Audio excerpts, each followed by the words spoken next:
audio, which apparently. All right, I think we got it now. Hello and welcome to Biscuit Tin RPG, everybody. Uh, Today is a special scheduled session.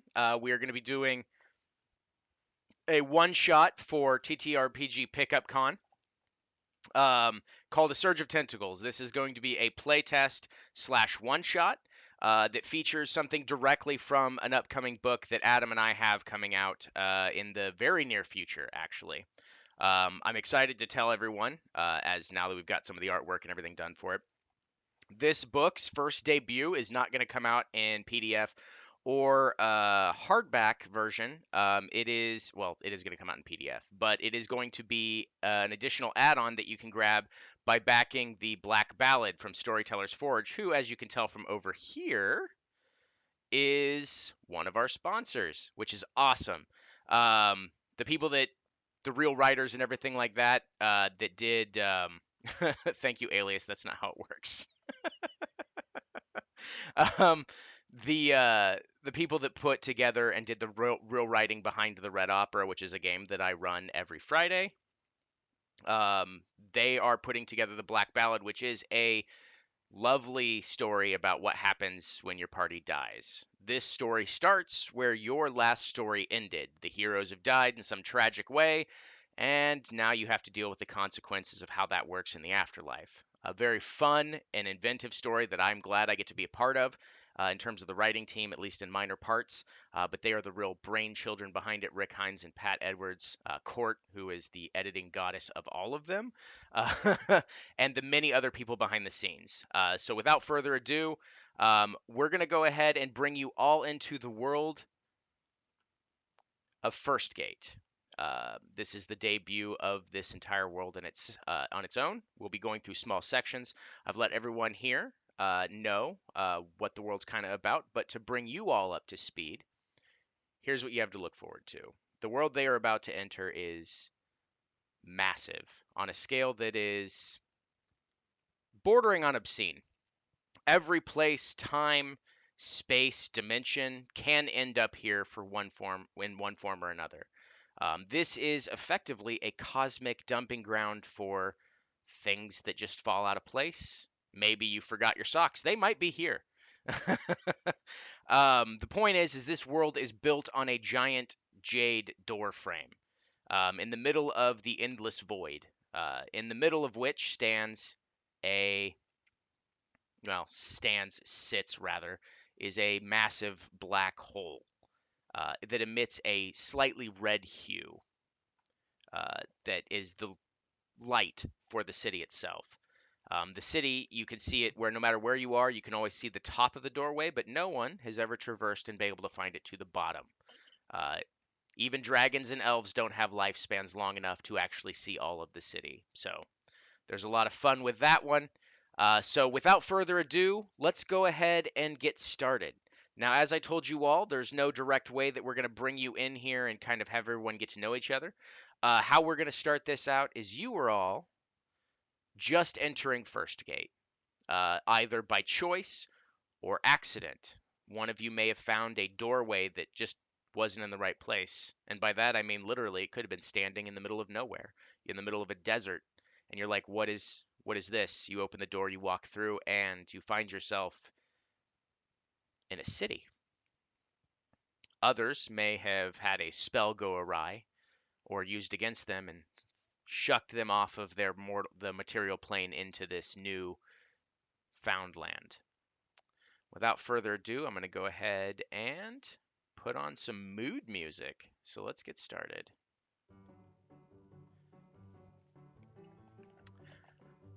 One by one, you each take a step through a doorway, and you're greeted by the same types of people you see throughout your travels, different species here and there. There's a dragonborn taking names from people that have just walked in before you and filling out some paperwork, while another dark-robed parishioner of sorts is asking them questions. Things as simple as, did you bring any fruits and veggies? Do you know why you're here? Is this by choice or by accident? They get the paperwork filled out, and each one of them gets a unique stamp. Not in the sense of a tattoo of sorts, But it looks like there is a spellcaster standing by, flicks their fingers, and a mark appears on the person's forearm. Every single time you look at these, you notice the marks are significantly different, even in small ways. Some of them are as different as an entirely different shape, circles, squares, polyhedron, all of it. But they're all set in different tones.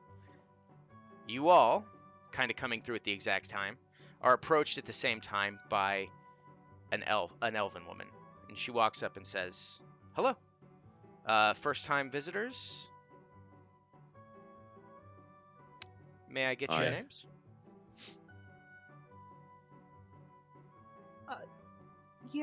I'm Mira. Where are we? Um, oh, oh, you must be one of the unfortunate ones. Yes, you've arrived in First Gate, the city of endless possibilities and, well, doors. So if it's your first time, Oh. yes, we can help you through. Do that. I'm sorry. Am I dead? Is that what happened here? No. I mean, you might be dead. Are you dead? Do you remember dying? I don't remember a lot these days, if I'm being entirely honest. I don't think I died. Well, I can tell you that if you came through this gate, chances are you're not dead. Well, at least not yet. Sorry, dark humor. So many people come through. The Anubis just popped in a few minutes ago, so interesting folk. Oh, how exciting. Yes. I guess we'll talk to you one at a time. Let's see here. Oh, goodness gracious. This is out of character and out of DM. I just realized I put people in the wrong spaces. So allow me to correct my own goofy mistake here and put the people where they go. Oh my goodness. All It's a right. D&D without a few mistakes. Right. This is just par for the course with my streams. Just fixing everything up. Yep. And let's see here. Nope. Okay. No, that's what happened. I put people in the wrong thing. All right. So, there we go. Nothing like ruining the immersion in a game by having to fix everything that you just messed up. All right. Anyway, where were we? Yes. I guess we'll go ahead and get started. If you're all new here, allow me to. Charles, can you come over? She motions to a well-dressed human male, long white beard, walks up wearing a brown robes with gold trimmings. Walks up and goes, "Yes, how can I help you?" They're brand new here. Some of them don't even know how they got here. This is their first traveling to the world. And Charles goes, "Oh, well, in that case, I guess I'll ask you one at a time.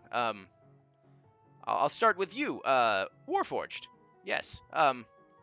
Might I inquire your name?" Yes. I am Autonomous Agricultural Edutainment Bot 36B, but as most organics find that difficult to pronounce, you may call me Rusty. Very well, Rusty. Did you bring any fruits or vegetables with you? Any parasites? Anything crazy? I have mushrooms. Lots of mushrooms.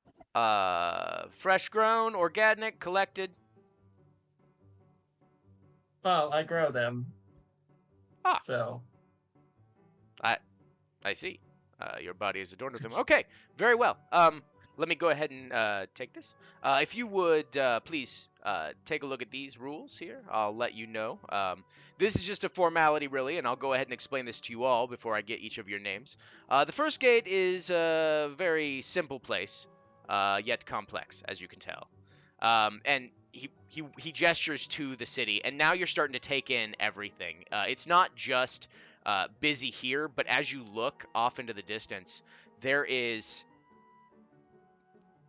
an immense amount of buildings, and they're not built like you would see back in the material plane. Most buildings are, very dependent on who's built them and so forth. But these buildings are built at odd angles. Some of them are built diagonally and by all physics should not be standing. Other ones are built catty corner to them and then built up another direction.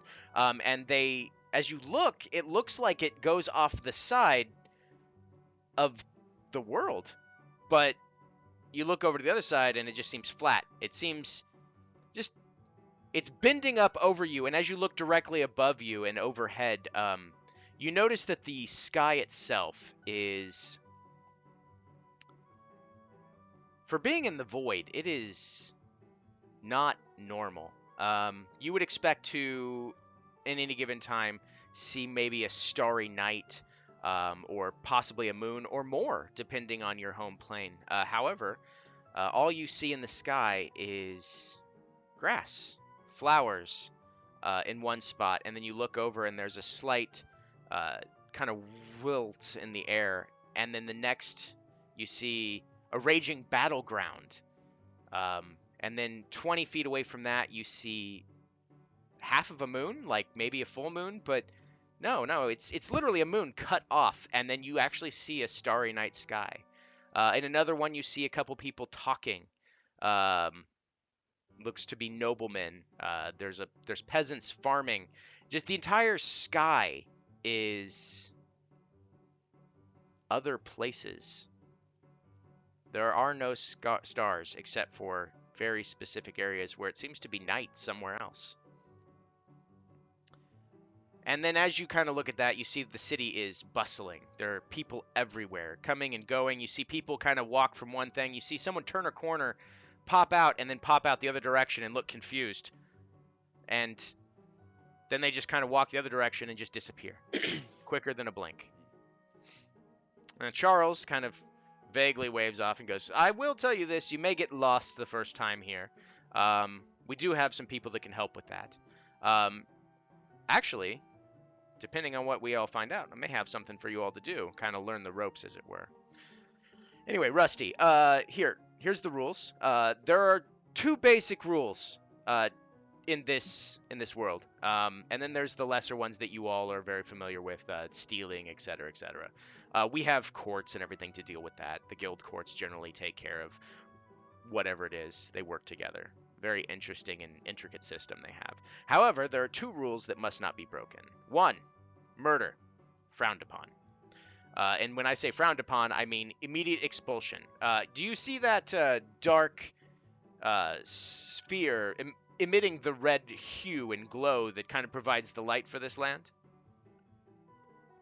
As he kind of motions over there, you see that there is a complete absence of light, but in certain areas it seems like a maelstrom of sorts in between. And as you look across, you can see literally the other side of the door frame way off in the distance. But in between is this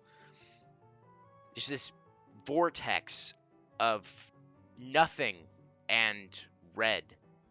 This red hue kind of illuminates the world, and while you would think that it would be very dark, the red hue just kind of tints everything, as if there's some artificial light elsewhere. And as you look around, you see something very strange to you all. There are lights along the city streets, but there are no fires to light those lanterns. It appears as the light is coming from itself. Could be magic, it could be any sorts of things. But he goes, that is where you go if you've committed murder. Very few people have ever claimed to have made it out of there. Even the dragons and the gods that visit here from time to time know to follow those rules, because surviving that is no easy feat. The dragons. Oh, sorry. There's going to be a weird colloquialism that we're all going to have to get familiar with living here. There are dragons, and then there are dragons. Even the true dragons refer to them as dragons, is because these creatures of unknowable power sometimes pop out, and we have the Dragon Watch to take care of them. It's terrifying, quite literally. Saw one the other day with 4 legs and 6 wings. Thank goodness we have those cannons. Anyway, but yes, the Clockwork Garrison would be on the scene the moment they heard or learned of a murder, and trust me, it's quite quick. They will find out who did it. As yet, the last murder we had here was 30 years ago. Seems to happen every 30 to 40 years. Just depends on how young the new people are that come in and do some craziness. But then you get ejected in there. So it's a pretty good firm threat. The Clockwork Garrison is another part of this rule. If you come across one, these automatons, they don't tamper with them. Don't bother them. Kind of let them do their thing. We don't know how they got here. We don't know who created them. They kind of just are. Just leave them be, and you'll be fine. Tampering with them or committing murder in the first gate is an immediate expulsion into the abyss over there. So everything else is handled by guild courts, lesser laws, getting caught with espionage, the sorts of things that happen in business these days. Don't get caught, basically. Otherwise, you'll go to the guild courts. Much less of a punishment, but they can be very strict on that as well. The other day, someone got caught with corporate espionage, and oh, there he is. As he kind of points off in the distance, you see that there is a massive chain from the side of the doorway that you're on, going out towards the vortex. And at the end of this chain is a bubble. And he goes, "Oh, looks like they went lenient. They get to sit out there for however long the courts decide, and there's a chance that a dragon may come out and just grab them and then go back. So don't get caught, I guess. Is the end all be all of it. Anyway, yes, sorry. Rules. Don't be bad. There you go. There's the rules. Anyway, Rusty, do you agree to these rules and to abide by the city laws as they are stated? Yes. Fantastic. Now, if you would hold out, you can either use your hand, your forearm, or we can just put it wherever you like. We're going to give you what is called a gate mark. Kind of an identifying signature that you've gone through the proper procedures. Without it, no one will help you. I'll just hold out my hand. Very well. You hold out your hand. Charles waves over to the wizard that you all had seen earlier, and as this wizard walks up, it's a drow male walks up and goes, "Oh, very well. Yes. Name? Rusty. His name's Rusty. I mean, he's got another name, but he's going by Rusty. We'll just go with that." And he goes, "Very well." And you see him snap his fingers and then touch two of his pointer and his index, middle, I guess, to where you motioned, and a gate mark appears on you. For you specifically, it is in the form of a mushroom with Rusty written underneath of it. Just very simple and very plain. But it's in a language that nobody but you can understand. It takes you a second to adjust to it because it looks like just random symbols at first, but then you look at it and you go, "Oh, my name? Interesting." And he goes, "Don't worry about it. If you decide to go back to your own realms, that's totally fine. The gate marks are only visible while you're here, so you don't have to worry about explaining it when you find your way back home. So no worries there. All right. Thank you, Rusty. If you could stand over there for a moment while I interview the rest of these fine folks. I guess, ma'am, you. My name's Mira. Pleasure to meet you, Mira. I don't think I have some jerky. Does that count? No, it just like your normal rations. Yeah. Yeah. Okay. Fine. That's fine. Just as long as there's nothing crazy about it. You didn't bring in a mimic, did you? Oh, anyway. I don't think so. Okay. Well, let's hope you didn't, because you never know unless your jerky has teeth. Anyway. Yes, Mira. Will I get in trouble if I didn't know that I picked up a mimic? I mean, not by any of us, but you might be in trouble if it's a mimic. Got it. Okay. Very well, very well. All right, you heard the rules and you know a little bit about this place now. Do you promise to adhere to the rules? Uh, yeah. Yes. All right, Yes. fantastic. Where would you like your gate mark placed? Um, the bear just like looks at her arms. Does it matter which arm? No, not at all. Just make it easy so that, like, if you have to roll up your sleeve or something to show someone, yeah, I'm registered, you know. Great. She sticks out one of her arms. All right, fantastic. The drow goes, Mira, was it? Okay, very well. Snaps the fingers, puts the 2 fingers to your arm, and a mark appears. For you, um, what is something about your character that you hold strongly? Your conviction to who you are. Um, I think Mira identifies very strongly as a hunter. Okay. She's an archer, so All right. probably her longbow. Perfect. So as the 2 fingers are touched to your arm, a beautifully crafted, what appears to be an arrow, in mid motion. The mark itself, as you look at it, moves. It's not actually going anywhere, but you can kind of see the fletching and everything like that kind of wobble as if it's in mid flight. And below it, you see your name. Just the same thing. It takes you a second to realize what it is, and then you see your own name. Oh,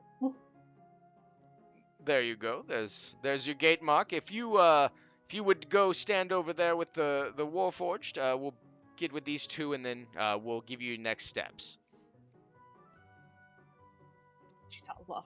All right. So Rusty, what you notice when you look at her tattoo is you see the arrow, but the name is indiscernible to you.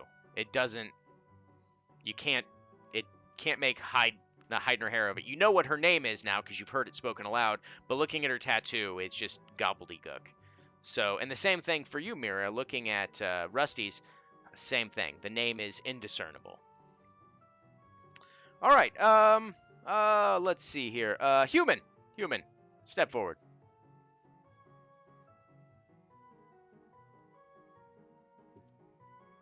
One of you. I don't care which. Garvey steps forward, I guess. All right. All right. Might I inquire as your name? Garvey. Garvey. All right, very well. Did you bring any with you? Well, I had a deer on the back of my horse, but clearly that's gone. Oh, very well. All right. That's fine. We can work with that. Nothing crazy here. That's totally fine. All right, Garvey. Let's see here.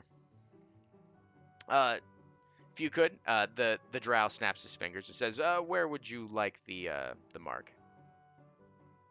He just sort of gives out a fist. All right, He just like points to the back of his hand. perfect. And you, of course, you decide you agree to follow the rules, etc., etc. You kill, you die. Yes. I follow that. All right. Puts the 2 fingers to your the back of your hand, and a mark appears on you. What is a defining characteristic about your character, and what do you hold strongly? What is your conviction? I say he helps those in need. Sort of goes around, helps villagers and stuff. Okay. Wandering helper. There is on yours the symbol appears, and it is in the shape of a kind of a first aid looking kit, with a oh, what do they call those? A bundle. So you know the old timey things where someone had like a bundle and they put it on a stick and they just walk down the railroad, that sort of thing. You have that with what appears to be a medical kit underneath of it, kind of signifying that you are one that helps those in need. And then below it, your name, of course. And he goes, all right, very well. If you would go stand over there with them, we'll finish up with this last one, and then we can get you sorted and figure out where you need to go.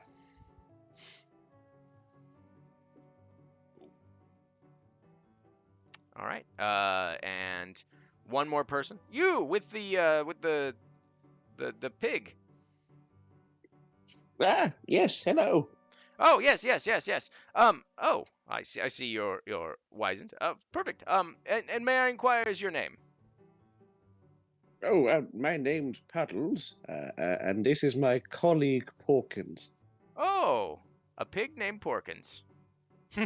Yes. Does he have to sign too, or? No. Is it sentient? I think so. So it can speak the common tongue? Sometimes when he feels like it. He's also killed a lot of people. That's kind of why I was asking about if he needs to sign the waiver.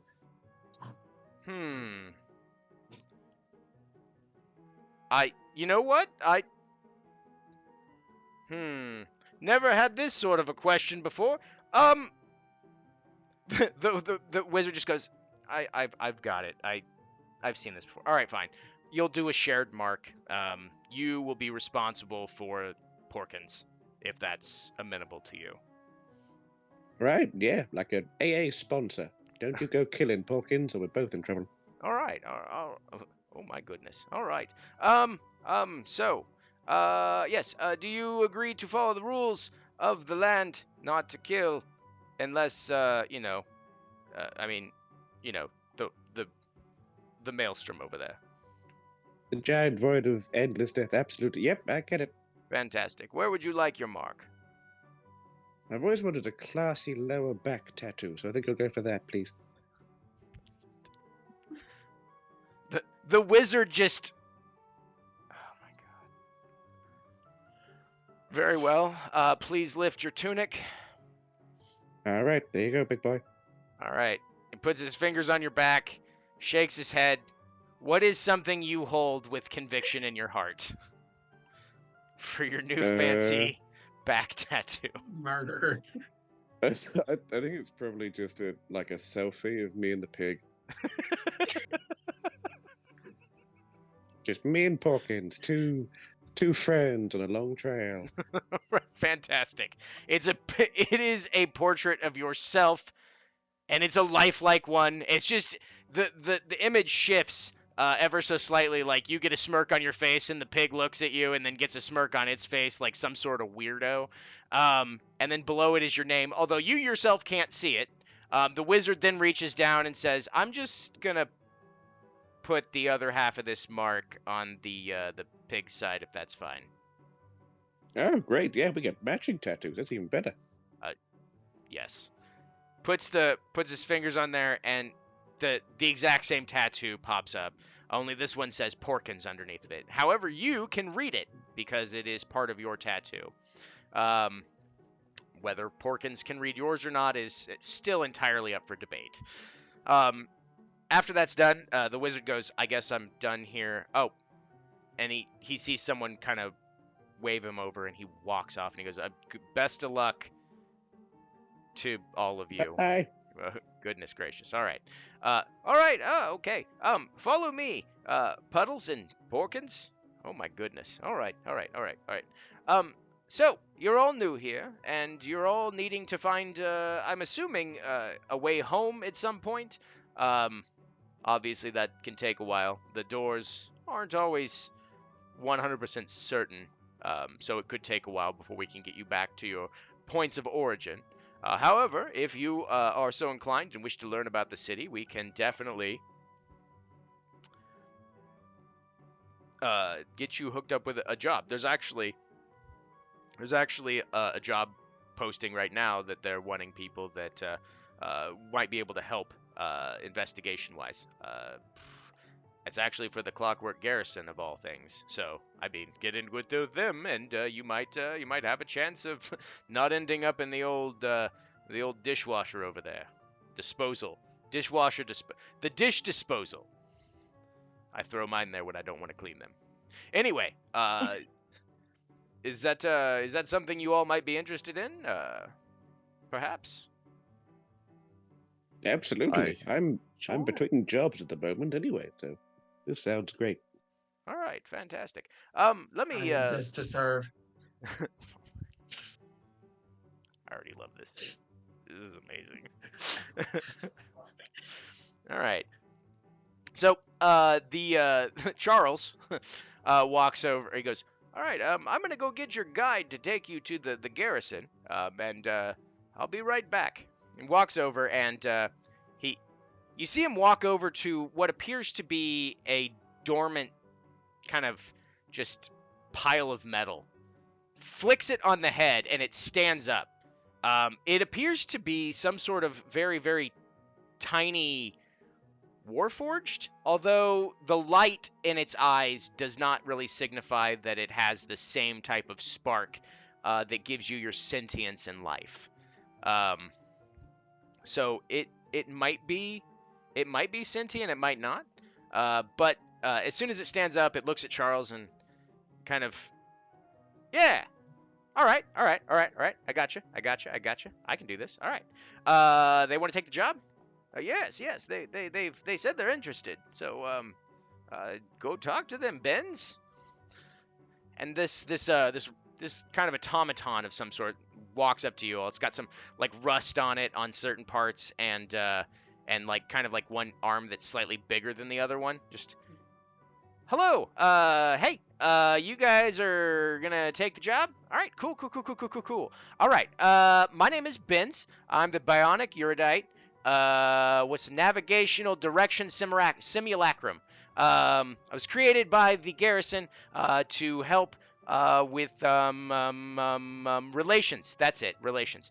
Yes. So I'm the outside PR for the inside. I'm not sure. Whatever it is, I'm supposed to guide you around to get you where you need to go.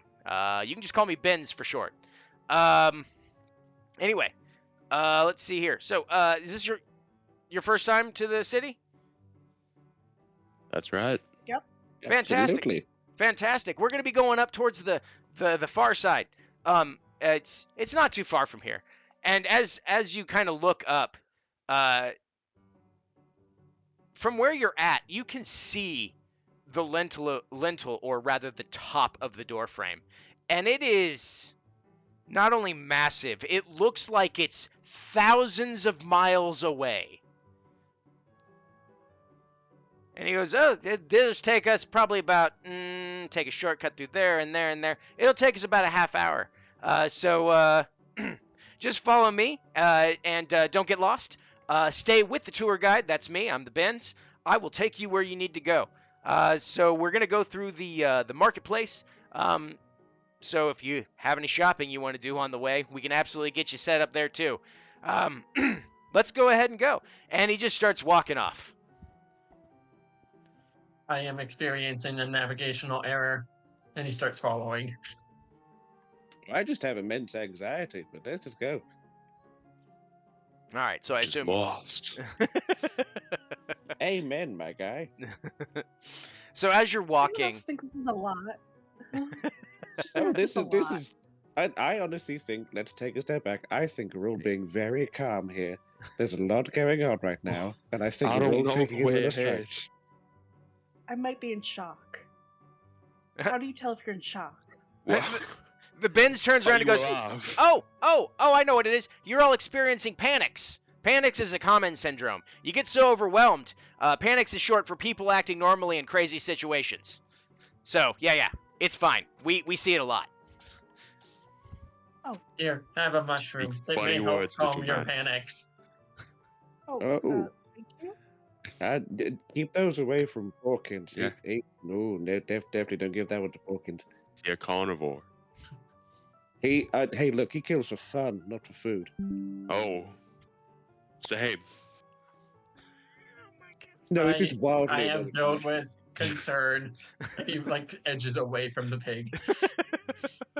The pig has a weird amount of sentience in its eyes. Like it's like a pig, but with like human eyes. I'm not even made of meat, and I'm still concerned. Oh, that wouldn't stop him. We should go, otherwise Porkers will get restless. And I mean, I don't know what's going to happen. The Benz is like, all right then. I think panicked is the perfect thing to call this. All right, starts walking. So as you're all walking behind the Benz, you notice as you're kind of taking lefts and rights, you're actually kind of traversing massive distances, almost at an unseemly rate. Where you started, you look behind you, just to kind of see where you came from, and the gate, the doorway that you'd all come through originally is miles behind you, and it's only been like 2 minutes into this walk. Awesome. So as you're walking, the Benz goes, "Oh, we're about to enter the shopping district. So don't get lost, and don't. What was You're not supposed to. Don't steal. That's it. Don't steal. You steal, the guilds get involved, and it's a bad time. But if you're looking for something interesting from your past, or possibly from your future, this is the place to go. The marketplace is huge. I found a book that I read when I was 3, and a gun that I'm supposed to get when I'm 80. I don't know. Anyway, follow me." And he starts walking through, and as you step through this alleyway, the alley you step into is very quiet, very somber. You see a couple people like going across the alleyway from one building to another, and as you step out to the other side, you sound erupts as you walk out of this alleyway into a massive bazaar. There are stalls lining the streets. Streets seem to go on forever, and it's built in kind of a circular form, more of a spiral. And he goes, "Okay, so basically we have to walk through the shop stalls, get to the center, and then take a left, and then walk right back out. We should end up right in front of the garrison at that point. So that's the easiest way I know how. But if you all want to take a look at the wares on the way there, that's absolutely fine. We can definitely make that happen for you. We're not in a huge rush. Well, we are in a rush, but whatever. It's not like I get paid. Anyway, so as you're walking through and following the Benz, just kind of pointing at stuff, and he goes, "Oh, yep, that's a book by Twain Mark, and right next to it, Mark Twain. Very interesting fella, that guy. The other one was actually a poet. And then the other one here, he liked to write erotic fan fiction. So just depends on what your taste is, on where you go with that. Over here is the Arms and Armory. That one actually sells arms, and that one sells armor. Just depends on how squeamish you are. You can find anything here. As you look, there are legitimately, like, it looks like there's arms of all races, but they seem to be strangely alive, as if in sort of, for us, it'd be like a cryostasis sort of thing. So they're actually like living cells and tissue. And he goes, "Yeah, it's a market. People sell stuff, and they get rid of the old arm, and they get like a bionic one or something like that. People and robot arms. I don't understand it. They see one robot, and they're like suddenly like, I want that robot's arms. I don't understand it. But the point is, you can do that here too. So that's interesting. And he's just kind of prattling on about all of this nonsense that you see. So as you're walking through this bazaar, there are all sorts of amazing and mundane things you see. You see people pulling out devices and flipping them open and hitting random keys on it, and then talking into the devices, as if talking to someone else when they're all by themselves behind a stall. You see others kind of pick up rocks and do the same thing, which is something that some of you are familiar with, the Sending Stone. That's a fairly common magic item in most worlds. However, seems that there's 2 different versions of this, at least in this world. As you continue to wander through, there are blacksmiths plying their trade, and something that catches your eye as you're walking by is something right next to the blacksmith says gunsmith.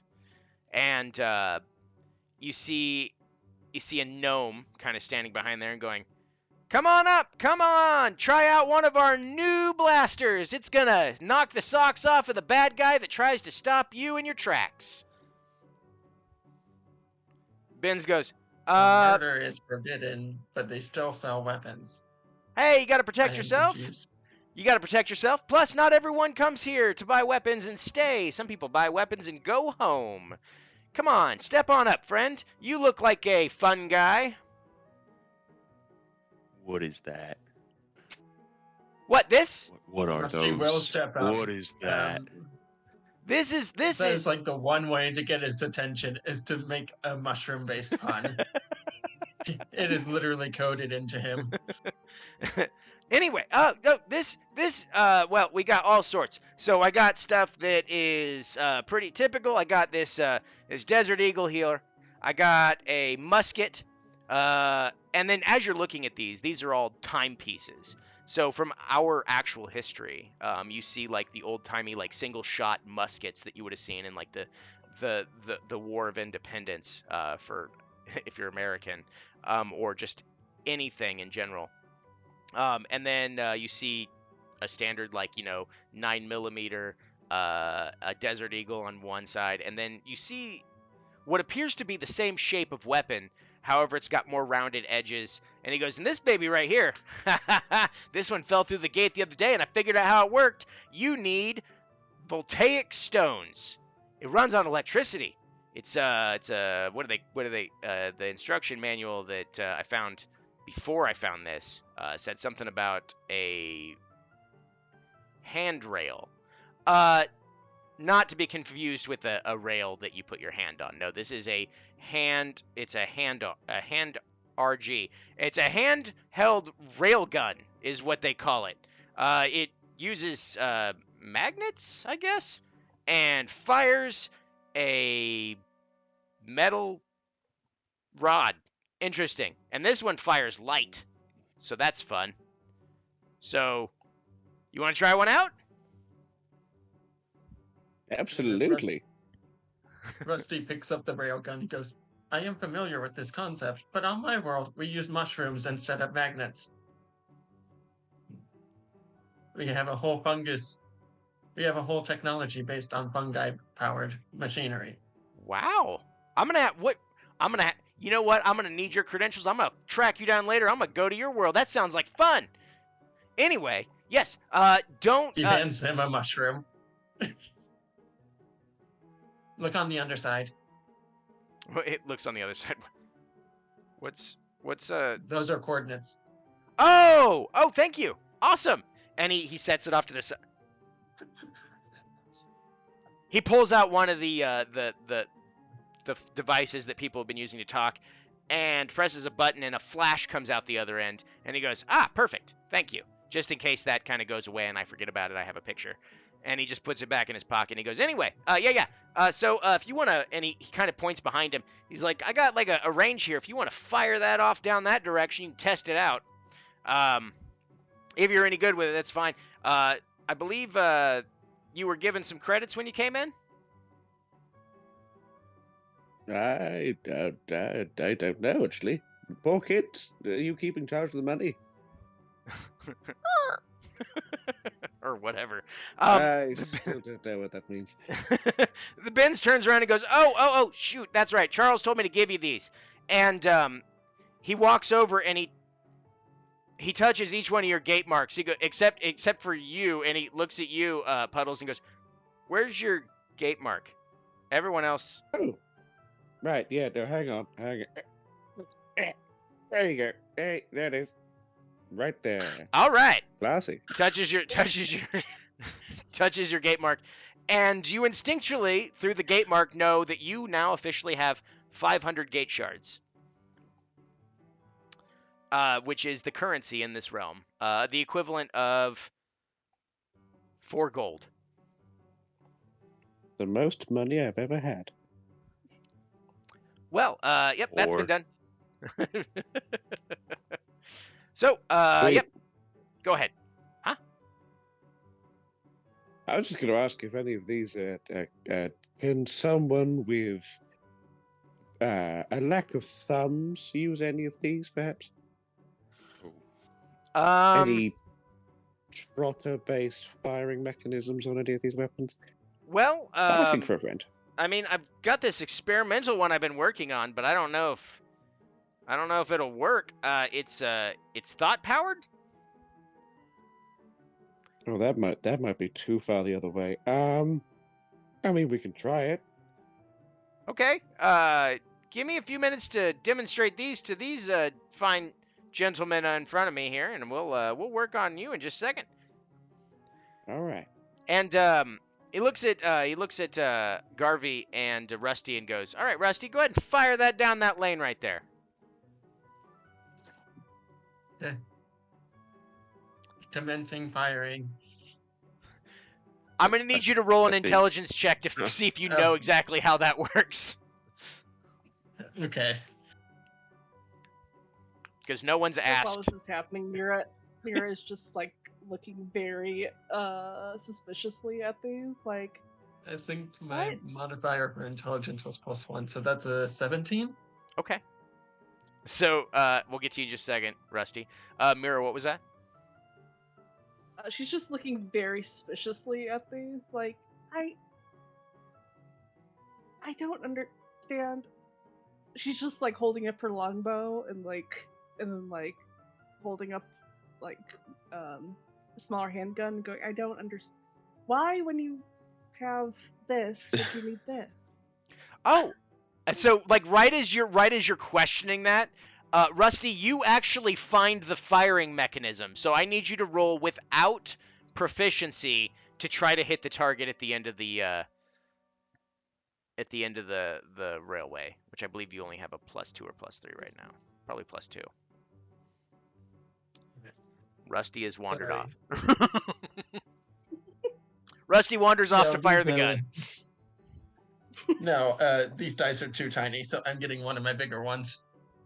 All right. That's a 14 14. without modifiers. You thankfully didn't fire it into the sky, so you hit like the side of the target. So what happens as you pull this trigger is you're not expecting this. The technology of your world is a lot more soft because it is mushroom enforced. We're gonna go with your fun here. And this thing, I need you to make a strength check, as the recoil from this is going to try to throw you backwards.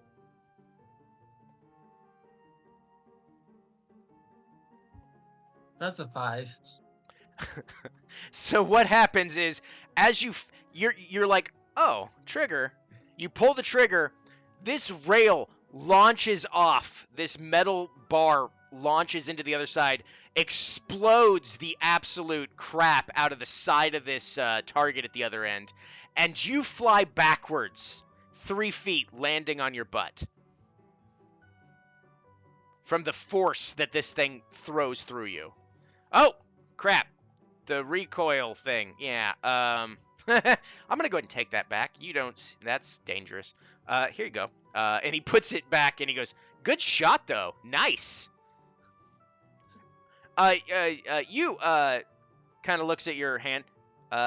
Garvey. You wanted to try something? Why not? All right. We got a couple here. We got a single load musket. We got the handguns. The I'm not gonna bring that bad boy back out. So there's that. If you want to try the mind one, we can do that. But I think your friend Puddles over there wants to look at it. So we'll get to that in a second. What's your easiest? Oh, probably this. He picks up just a simple 9mm. And he goes, yeah, this will probably work for you. And he's like, all right, so since the last guy didn't ask and it took him a second to figure it out and then he blew himself backwards, this does have what is called recoil, all right? So you got to have the strength to wield it and kind of brace your arm a little bit. And he turns around and he goes, like this. And you see him, he gets into the 3/4, the tripod stance, both hands, and then fires like 3 shots directly into the center of what's left of the target. And he goes, that's how you're supposed to fire it, right? Safety. Keep your thumb away from the hammer right here. It's called a hammer, not like the hammers that barbarians use. Not those kind of hammers. Or that guy over there. And the blacksmith just gives him the side eye. No. It's called a hammer. It slams it. I'm not going to go into the details of how these things work. You'll eventually figure it out. If it's a hobby that you pick up, totally fine. And he goes, and it's got a limited amount of ammo, similar to yours, ma'am. The bow and arrow. You run out of arrows, you can't fire, right? So I'm it's very familiar with the bow. all right. Perfect. So, and he presses a button, and this little silver cylinder or silver like case comes out of the bottom, and he goes, "This thing has 9 rounds in it. Smaller, a little bit, whatever. And then you reload it by going like this, and he just kind of shows you the basics of how to load a handgun. And he goes, all right, I'm going to go ahead and replace the ones. You have to make these, and he shows you what appears to be a very small, kind of like a pebble in the end of a silver encasement. And he goes, yeah, it's whatever. There's powder inside here. It explodes and does stuff. It's totally fine. And he pushes it in there, and he goes, all right. He clicks it in, and he pulls the top of the device back, and he goes, all right. Now here, go ahead and take that. Make sure that you don't point it at anybody that you don't want this thing to fire at, and then go ahead and try to take a shot at that second one over there. And he points down, and as you look, the original target that was there is gone, and a brand new one has replaced it. Yeah, so I like to imagine Garvey's like very big dragon hands are struggling to wield this small little gun, and he has like his nails. Yes. Like he has like his nail is like on the trigger, and it's like very small, and he goes to fire it with Yep. like 2 hands, but like really struggling to do it. Yep. Because this is definitely made for not a dragon-sized Yeah, he has person. 0 clue what this is. And he goes, all right, now just do what I did. Your finger's going to be a little bit bigger, so just use your nail there, and just make sure that you breathe out and pull the trigger. Do I have to roll something? Yep, so just roll your dexterity to hit. But no proficiency. No proficiency. No proficiency. That will be a 16. All right. So you hit the target. It's working again. It hits the Yeah. it hits the target just a little bit left of center, and he goes, "Oh wow, you fired one of these before, I see." No. Oh, well, No clue. This is witchcraft. no, it's science. No, it's not. All right, well, obviously not going to make a sale here. Thank you. If you do change your mind, though, and you understand science, you can definitely come back. We'll be more than happy to sell you. And he takes it back, and he goes... No, I understand magic.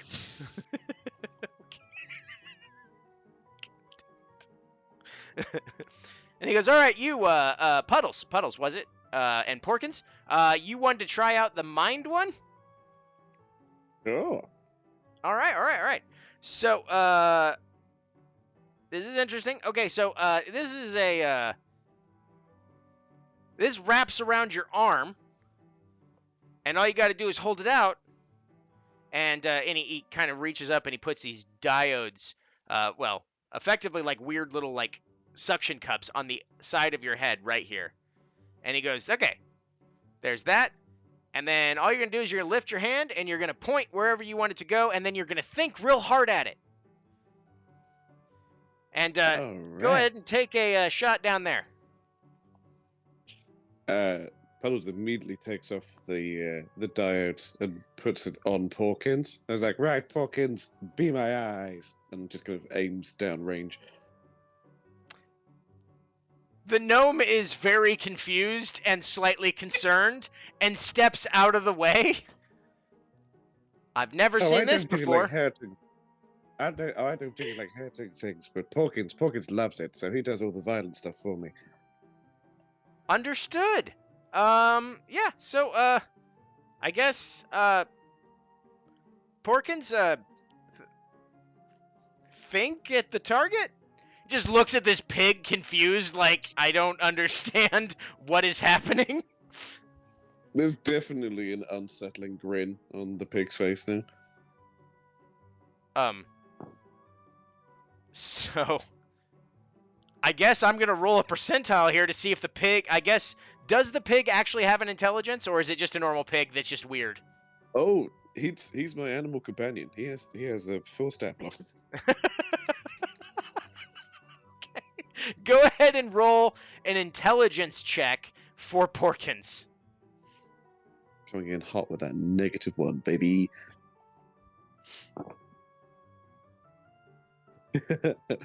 So it's a 17. Porkins has a weird grin on his face, or its face, or her face, or whatever's face, as you point your gun down, and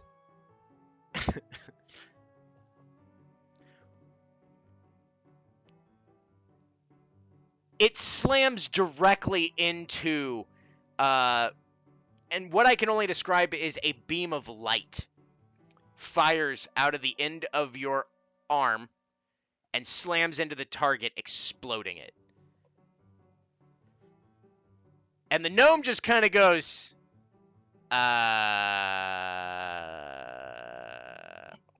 this is a Great first. shot, Hawkins. Oh, he's very good at killing things. I can tweak I it am as increasing my distance parameters, and he backs up. I would like to purchase this.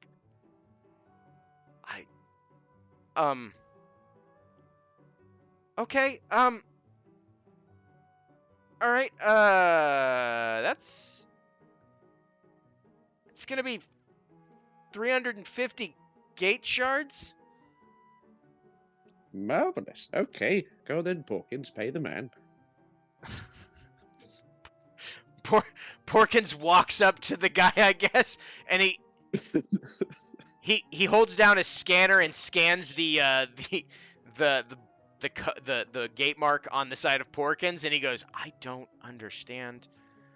You see something new every single day. I swear, this place is amazing. That pig is terrifying. For an extra surely. 50, we can just give him... Hush, hush. I can download the schematics and how it works directly into Porkins' mind if you want. Oh, he would love that. I can tell by his cute little smile. All right. That's a smile. You get used to it. You don't. I don't know why I'm lying to you. You do not get used to it. So, I'm sure he's not a demon in disguise. No, wouldn't put it past him at this point. He's died a lot, but he just doesn't stay dead. the gnome just kind of looks at the pig, looks back at you. All right. Yeah. I'll go ahead and take the rest of the payment there. Okay, cool. And he walks out with a little handheld device of some sort and starts beeping numbers. And he goes, "Okay, pairing and password. Oh, what did I set the password? 0000. Okay, click." And Porkins kind of twitches for a second. And that unsettling smile on Porkins' face gets a little bit creepier. Porkins, as long as Porkins is wearing these diodes, has and can use its proficiency with this device. Now, the device itself is actually it's on a band. That when it was put around your arm, it expanded. So it can literally be put on anything and fit around any surface. So if you wanted to mount this on the back of Porkins, you could. You know it's going on the back of Porkins, yeah, absolutely. You threw the concept of a pig tank at me. I'm taking the pig tank, yes. Porkins is now a pig tank. Fantastic. Porkins the pig tank. This is not what I thought was going to happen when I started today's game, and I'm very glad that I started today's game. Benz is going, oh my, I don't, whoo. All right, well, let's get away from this place. And he goes, hey, if any of you ever want to learn more of the trade and, check out some of the wares, getting a new shipment in tomorrow, I'm sure you'll love it. Come on by then. And Benz is like... is going to, lean over and be like, okay, so do you like collect whatever you're shooting out of these things afterwards? Like you collect arrows or? Oh, it depends on the weapon.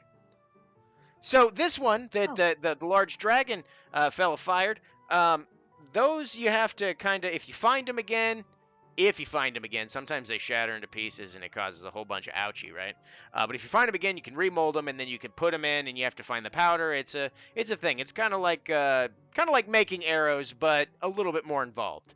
The light one, the pig cannon over there's got, that's a whole nother level of shenanigans. Oh, that reminds me, I got to give you a couple of these.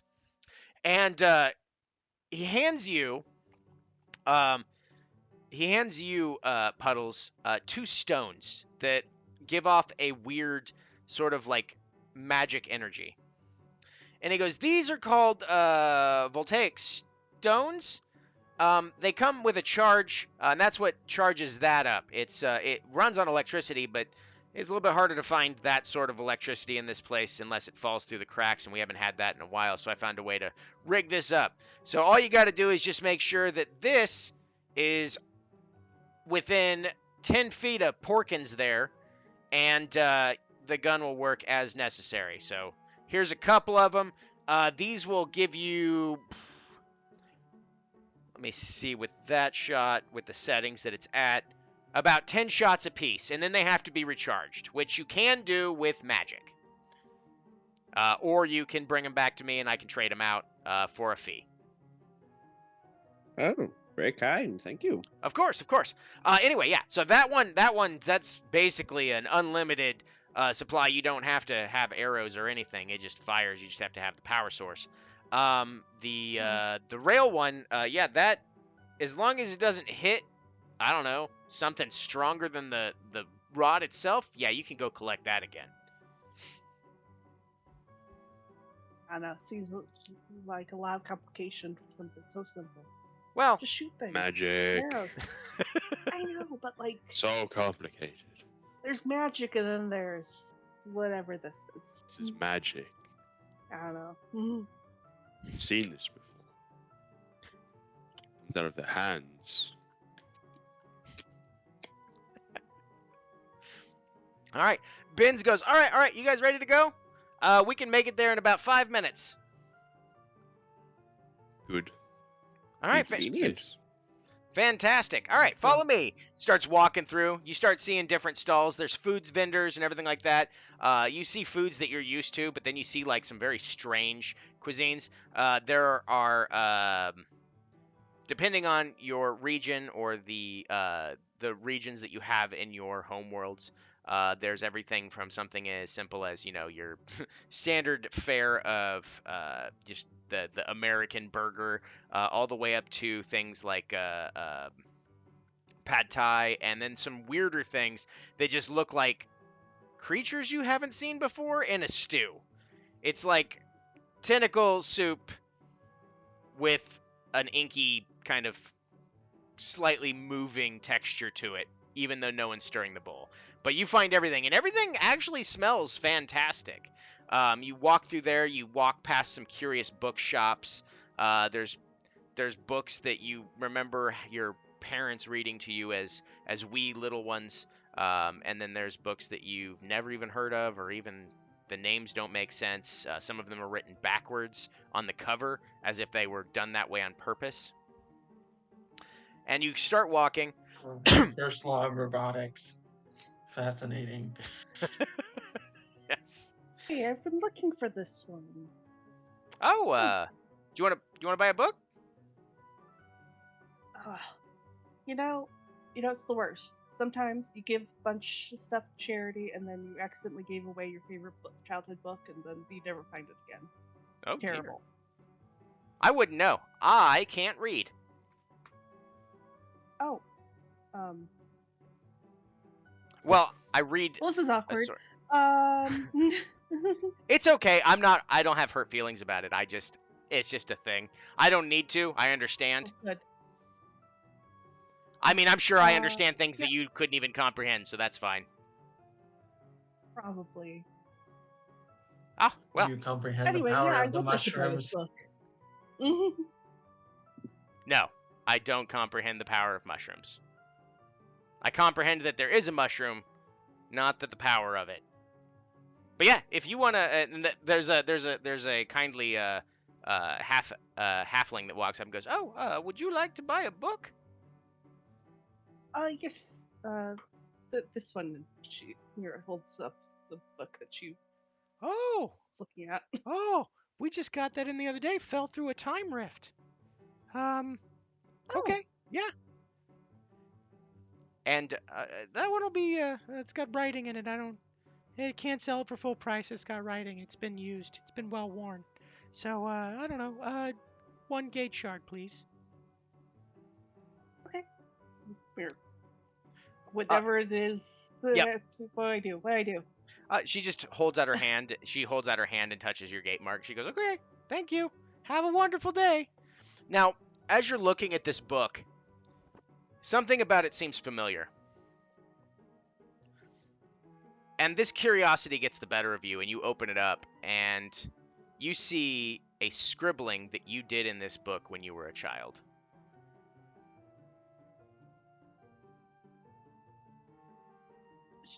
She just kind of like stares at it, making like just.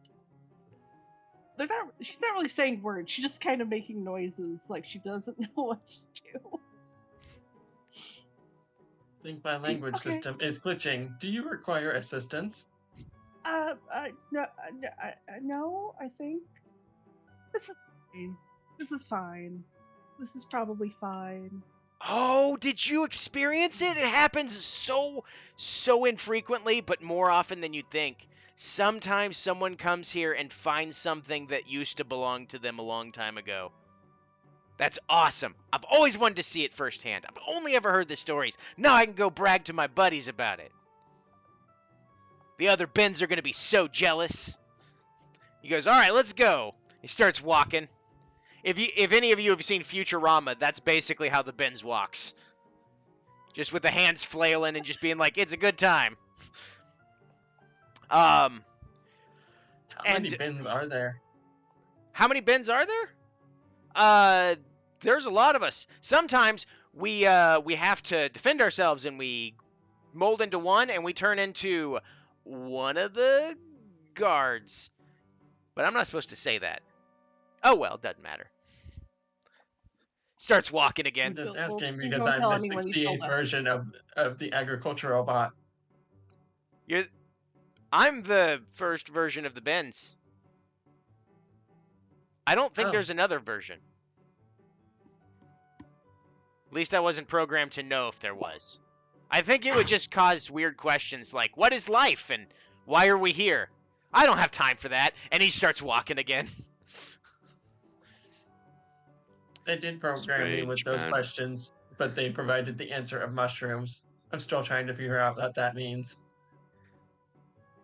Sounds like a real fun day. Starts walking. As you're walking around this area, you realize that you're kind of walking in a spiral pattern, and you end up walking right into the center. And as you hit the center of this place, there's a kind of like a rift of sorts going up in the middle of this marketplace. And he's like, "All right, you got to approach it from the left. So come over here, and then walk directly into that if you would. I should make sure everyone goes to the right place." Okay. All right. So as you walk through one by one, the bins will go last. Now, as you all kind of convene on the other side, you look in front of you. You're no longer in the marketplace. You look behind you, and that kind of sliver of light is gone. And there's behind you, you see the expanse of the rest of the city. You are in the middle of the door frame. The Lentil District, which is up top of the bins, goes, "This is the Lentil District. You're between the guilds, which are over there, and the other guilds, which are over there. This is kind of the where business happens section. And right here," and he points directly in front of you. "This is the Clockwise Garrison. This is where we're supposed to go to meet. What's his name? Adrian, the new guy. As you look in front of you, you see the immense doorway of the Clockwise Garrison passes over you as you begin to step into what looks to be a massive military base. Shining copper gives a unique smell as the Great Hall stretches overhead. Great thuds of pittons moving up and down the line, up and down, line the walls on either side of you as you follow in line behind the remaining, behind Ben's as it's walking forward. Clockwise Garrison robots wander aimlessly all around you, some roughly your size, while some tower over you. You're led down a corridor in an alcove behind one of the thrusting pittons to a wooden door labeled Adrian Five Quills. Inside the wooden door, inside the wooden Oh, sorry. That's my problem. I can't read my own writing. Inside the wooden decor is unlike the copper of the garrison. A wide calligrapher's desk dominates the room as the pale male humanoid individual sits behind the desk. As does the. Yeah. So, as you walk in, there is a humanoid male with dark hair sitting behind the desk and kind of sitting there scribbling on a piece of paper. And as the Benz opens the door and walks you in, goes, "Sir, I brought the people that were interested in the job. So I'm gonna go, and you can talk to them." And the guy behind the desk just goes, "Yeah, very well, carry on." And then looks up. "Oh, new arrivals? We've had this job posting for a couple days, and no one's accepted it so far. You must be new to the area, otherwise you probably would have said no. Everyone's so wary of this place because no one knows what is here, but it doesn't matter. The point is you're here, and we are in a position to give you an advantage while you're here, if you so choose. My name is Adrian Five Quills. I am the liaison for the Clockwise Garrison. I'm honestly the only fleshy one in this place. So it's a pleasure to make your acquaintances. I see you are...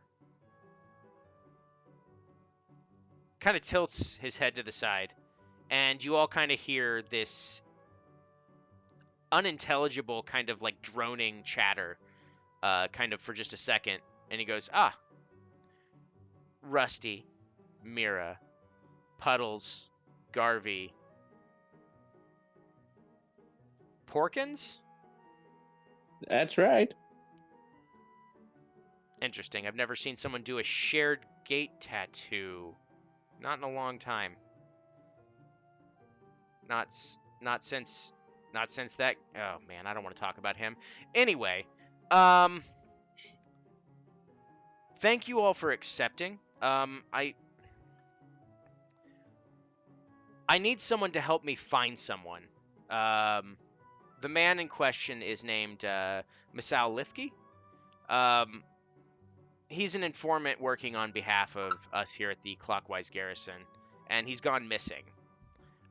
His last known locations were in the Lentil District, which is where you're all at right now. I know this is probably a lot to take in. I don't know how long you've been here. But means of tracing 10 him... minutes. I'm going to have to talk to the Benz about this. Either way.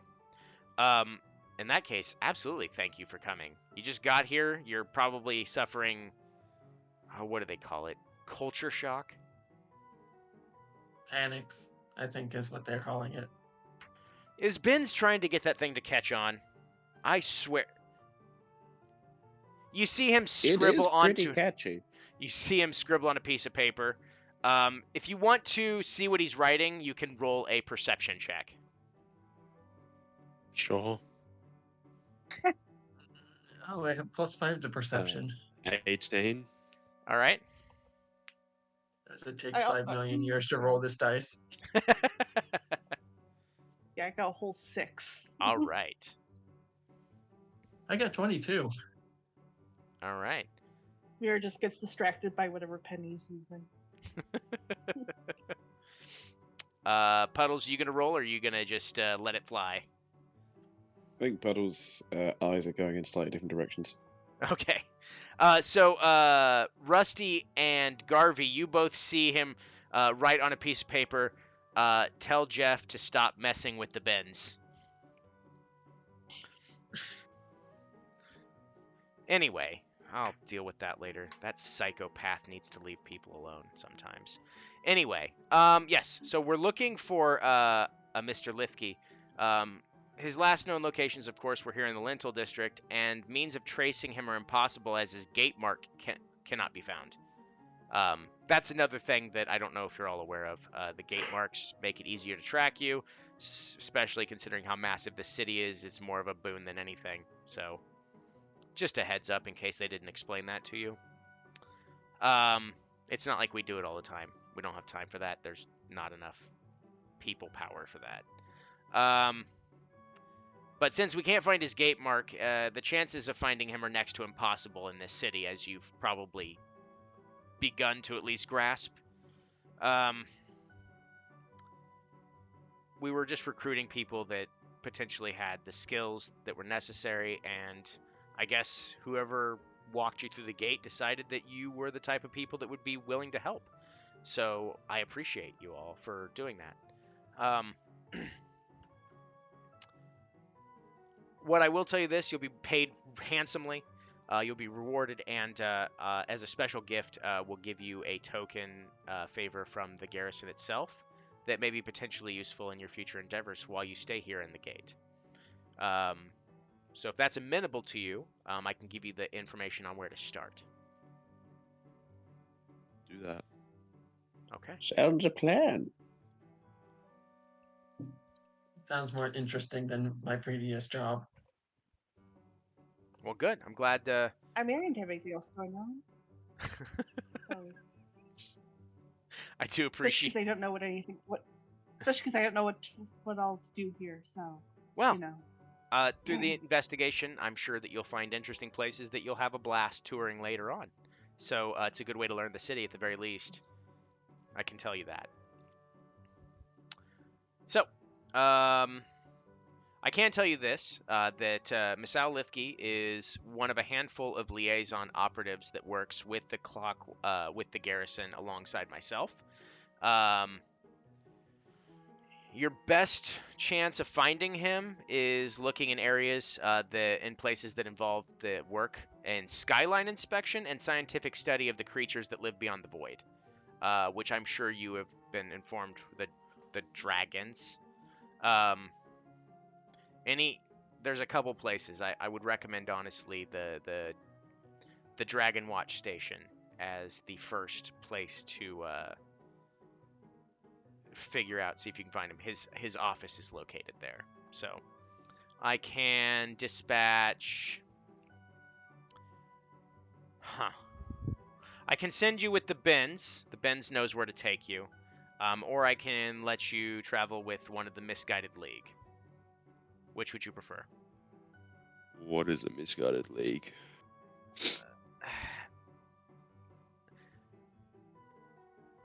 They are a league of people that it's a guild here in the first gate. They actually have found a way to build compasses that can get you through the first gate if you're not a native. A lot of the natives here that have born here have an innate sense on how to get around. However, for the few of us that weren't originally here, they can make these devices. And he holds up this very intricate, three-dimensional sort of compass-looking thing. And he goes, this can get you where you need to go, but they have the stranglehold on it. The Bens can do the same thing. We designed them for that. Well, I guess they were designed for that. They've been here since the beginning, so. It's your choice. Would you rather go with someone you don't know and potentially, I don't know. You know what? Let's forget the Misguided League. I've been on the outs with them anyway lately, so. Benz! The Benz walks back in. Hey, you boss. What do you want? I'm going to ask you to lead them to the Dragon Watch station. Oh, so no off the clock time today? You just started an hour ago. Yeah, well... Aye, boss. Pulls the piece of paper back over and starts writing on it again. I swear to... He's trying to give them sentience. I swear it. I'm gonna stop it at all costs. Anyway, yes. So the bins can lead you to the Dragon Watch station. That's where you're going to be find him. If you could find him or find clues or where his whereabouts are, please just report them back to me, and that will be enough. Honestly, to let me know what needs to be done, and then we can start looking for him. Then, obviously, the reward will be higher if you actually find Lithki. But in the event that you find a dead end or something like that, please just come back and we'll reward you in some form or fashion for at least attempting. So, without further ado, I'm a very busy man. I've got some stuff to get back to. Benz, go ahead and take him to the Dragon Walk station, if you would. Benz goes, aye, aye, sir, and, like, salutes, but like this. He goes, oh, Jesus, I gotta reprogram that one, too. All right. The Benz goes, all right. I'm gonna leave a mushroom on Adrian's desk before I leave. It's gonna confuse him. Sets it on the same letter that he's been writing on. I have a feeling he's to blame for these. All right. The Benz goes, all right. If you're all ready to go Dragon Walk Station, that is a... Calculating.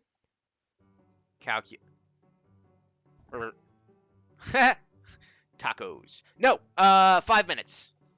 Follow me. So, All right, well, bye, Adrian. It was nice meeting you. of course. Thank you again. Starts writing on some stuff and throwing like some papers out of the way and then writing on something else and then starts tinkering with something. As you all walk out of the room, the door closes behind you seemingly of its own accord. The Benz walks out and goes, okay, so we gotta get you to the Dragon Watch station, is that it? The place where they shoot down the dragons? Man, I wonder if we'll see a dragon today. I hope we don't see a dragon today. I don't want to see a dragon. They're big and scary. Weren't those the big cosmic entities we were warned of at the start? The dragons? Or are they like old school dragons, like big man up here? I'm not going to point at Garvey. No, not one of his kind. You're dragonborn, correct?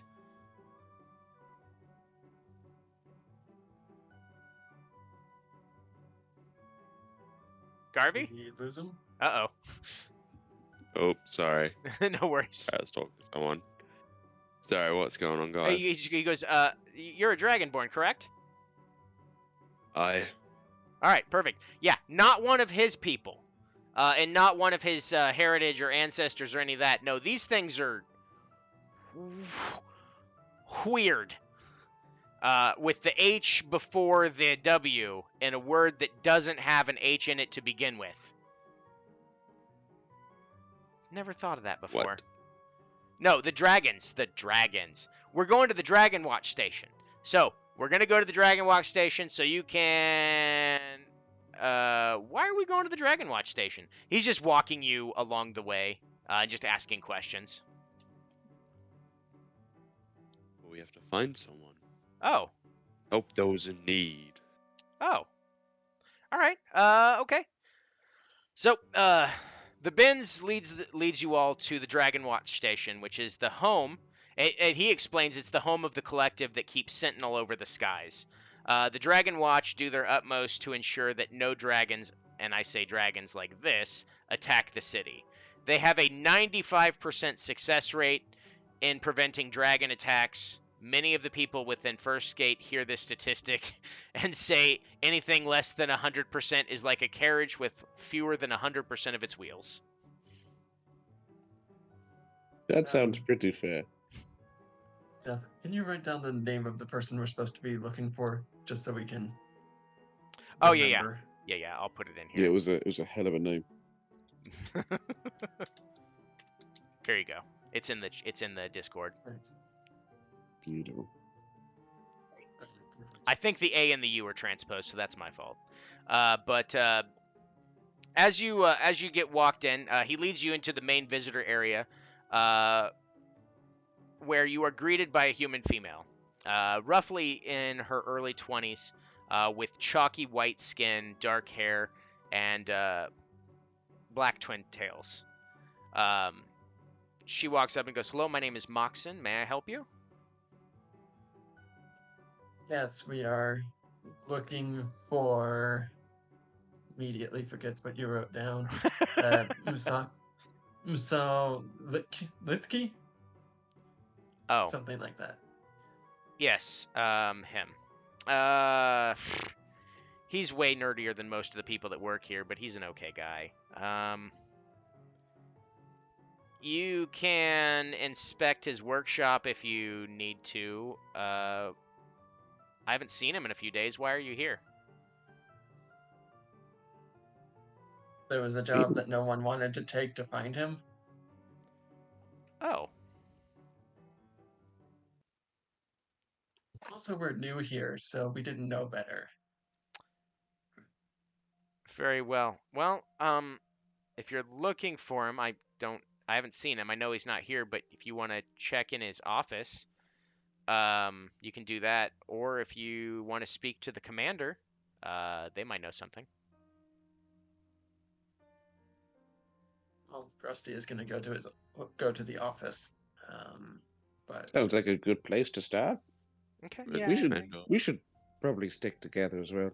There's no way we don't all get lost otherwise, right? Yeah. Benz goes, "That's right. Party sticks together. You split the party dies. That is something I don't know why I know." Oh, no, we did it. Oh, anyway. Yes. So, let's go to the office. Ma'am, Moxon, can you please take us to Lithke's office? Yes. Anyway, yeah. As she's walking you back through a corridor, she's like, "I don't understand him. He's always prattling on about study the dragons and find samples and whatever. It's not what we're here to do. We're here to stop them, not whatever he's doing." She walks you into a. understanding is the best way to stop something. We understand that we can stop them. That's pretty much enough for us. So, as she walks you back, you find yourselves in a squat room with a view of the 72nd floor, that's kind of towering over the first gate itself. It is worth noting that on your way to this office, you did not climb any stairs to get there. You were on the ground floor when you walked in, and now you are looking out of a window that is 76 stories in the air.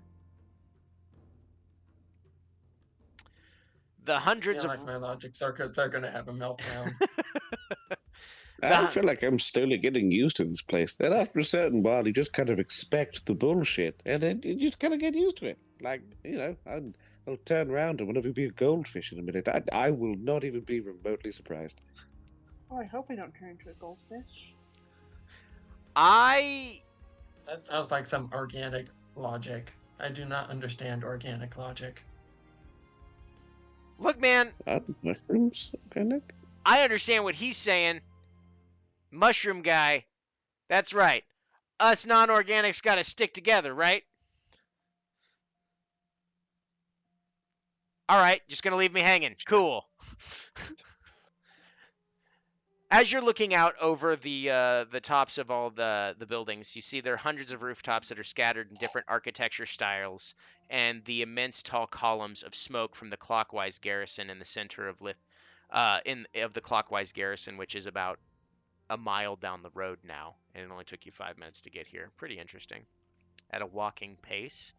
Um, in the center of Lithke's office, the desk is strewn with unfinished reports and three-quarters of a chewed bagel. So, what do you want to do? Eat the bagel. I Smart expected move. nothing less. I'll look at the papers. Okay. Those of you that are gonna Are investigate,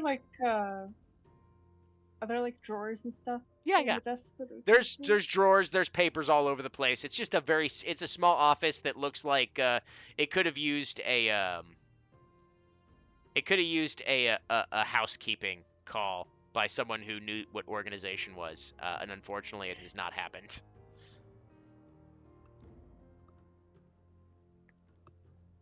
So, anybody doing an investigation, I need you to make an investigation check.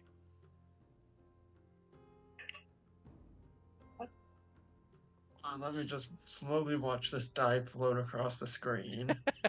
One moment. That's a 14. Okay. Yeah, I rolled an 8. Okay. Rolling Uh, great tonight.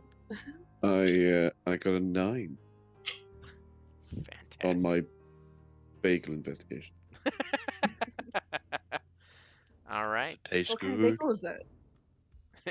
It's just a plain bagel. That's a solid crap. Okay, if it was a tasty bagel and he left it like half eaten, I would have assumed he had to leave in a panic because no one leaves that good of a bagel behind.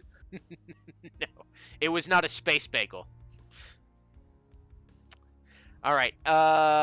Garvey, what did you get? I didn't roll it. I don't think. Okay. I don't think I'm going to investigate. You're just I'm gonna keep let them watch. investigate and stand in the office. All right. Yep. I'm So stand out. what you've gathered from the paperwork that you've looked at, Lithke was conducting very strange experiments on the remains of dragons.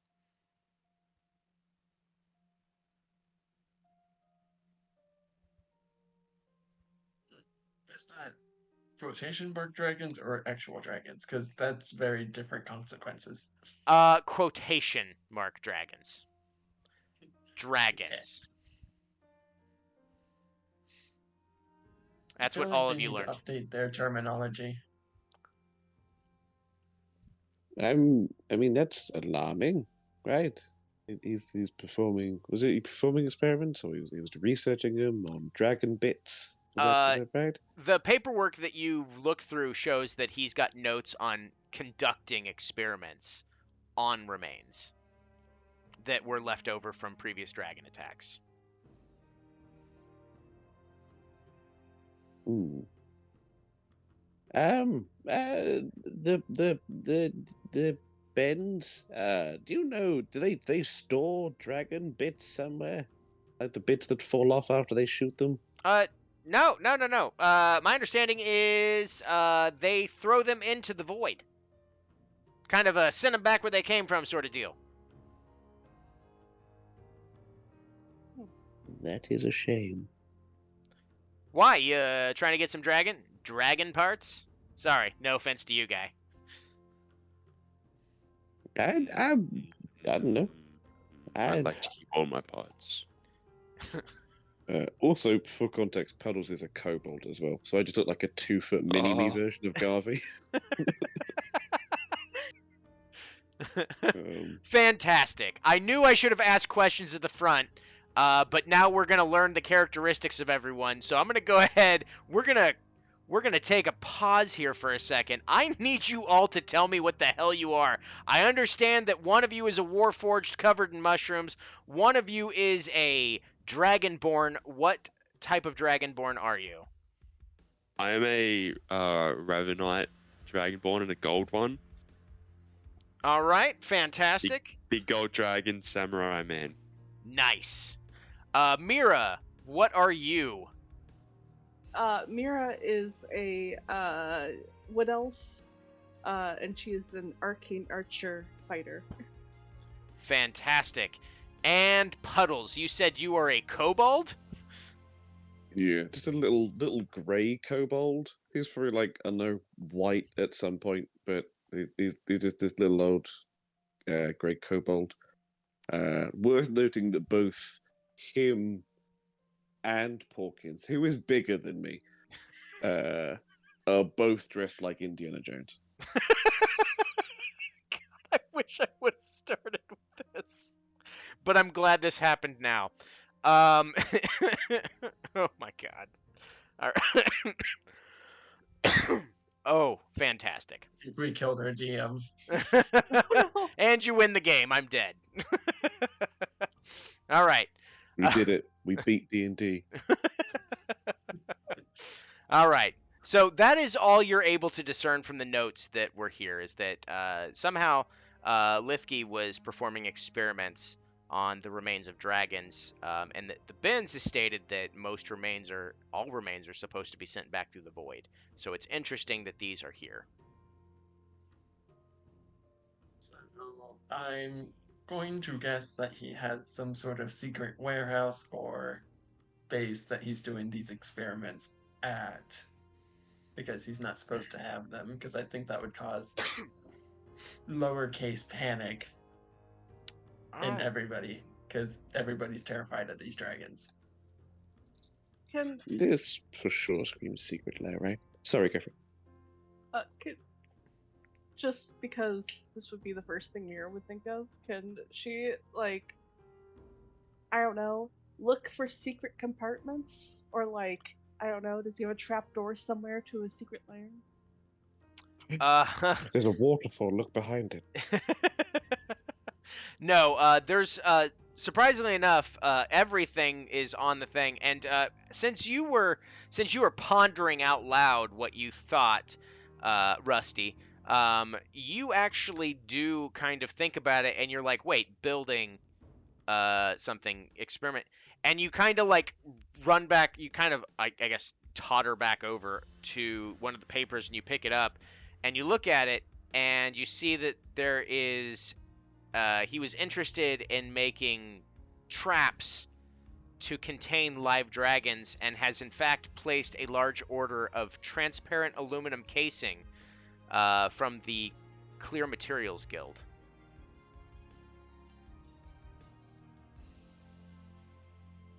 Wow.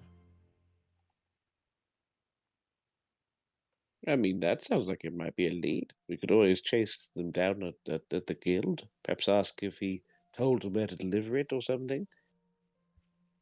Yes. I think that's. But I'm the more next step. concerned that he's trying to trap a dragon. I don't want to fight a dragon. Just everything I've heard makes me so not want to fight a dragon. Oh, I wouldn't either, but I think Porkins could give it a good run. Yes, Although I if he suspect tried- that Portkins would eat the dragon, and then we Oh, would have a absolutely. dragon pig. Oh, that's how he asserts dominance over larger beasts, is eating part of them. Did you eat Porkins? Everything I learn about this creature, No, I don't you'll even notice sleep, and I know I'm gonna have nightmares.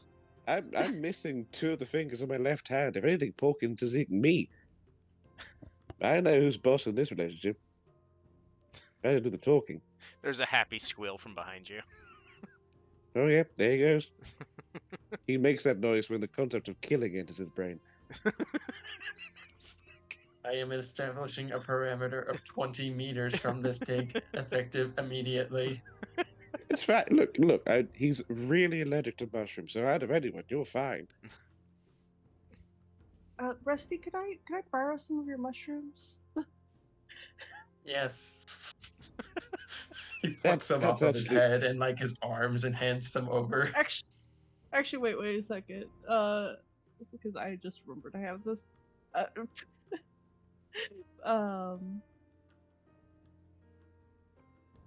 Okay.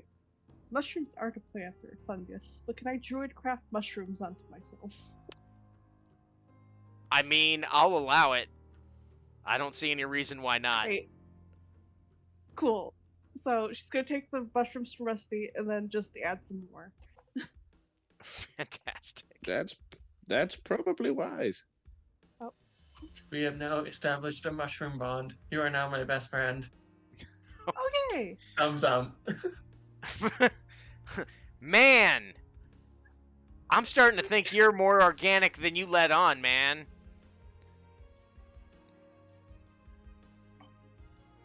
Anyway, It's all a yeah. matter of perspective. So, did you guys find anything? Yes, the the Clear Materials Guild seems to have received an order from Mr. Lithke. The Clear They may have an address.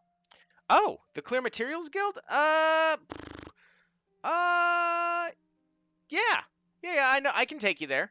I don't know how much help they'll be. They're pretty stingy with information, but it's gonna take about 10 minutes to get there. So I guess if you're all done here, we can just head there if you want. That was Should a we second ask the place. Sorry, there's a second place here. I thought we were also going to perhaps check out Evan Bradley. Oh, did Was you that, want? was that right? Or am I What? going to see now? Did you wanted to talk to the commander? Yeah. just to Sounds see like if an- he's meant Yes. Oh, just to see if Lithke mentioned anything. yeah, we can. He just walks out. Moxon, Moxon. They'd like to see the commander. Can you take us to them? Moxon goes, yeah. All right, follow me. And she walks you down the corridor into a slightly bigger office. Very sparsely decorated. It seems like anything that's in here is very all business oriented. There's a shelf with books on it, and then one that just shows like a map of a world you've never seen. And she goes, Commander Varakstara, these folks were looking into the whereabouts of Lithke, and they wanted to speak with you. As you walk into the room, as she introduces you all and says, "Here's the people," you look in to see a very sour dragonborn male. Turn around and go, "How can I help you?"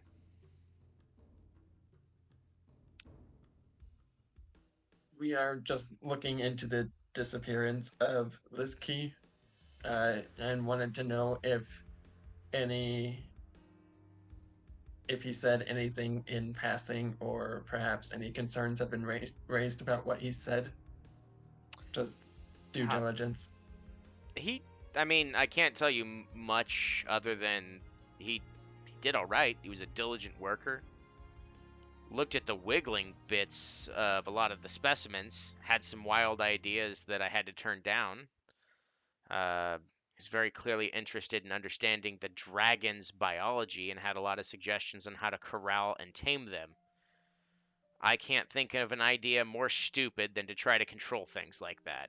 But he was dead certain on them one night, and the night he went missing. So I don't know. He was talking about getting something together, and that was the last time I saw him was a couple days ago. Did he mention dragon traps by chance? We found this in his office. It's an order, so No, he didn't. I mean, I think well, that was one of the things he brought up. He did say he wanted to build some sort of trap, and that was an idea I had to turn down. So if he's anywhere, he's probably at the Peeled Key, drowning his sorrows. People can stay in there for days and not realize it, or seconds. That place is weird. Is there any way that dragon, inverted quotation marks, dragon, how do they herald their appearance? Is there any way that one would get past you, perhaps? Is there any way he could lure one off to one side? Or how obvious are their incursions? So I'm guessing you're all new here. Oh, yeah, like 5-10 minutes tops. Oh, okay. Yeah, so dragons, when they appear, everyone knows. You can see them from all over the gate. They're massive. They're so massive, in fact, that they actually affect gravity around them. The likelihood of one sneaking anywhere, to our knowledge, is impossible. They create a distortion field around them just by their very existence.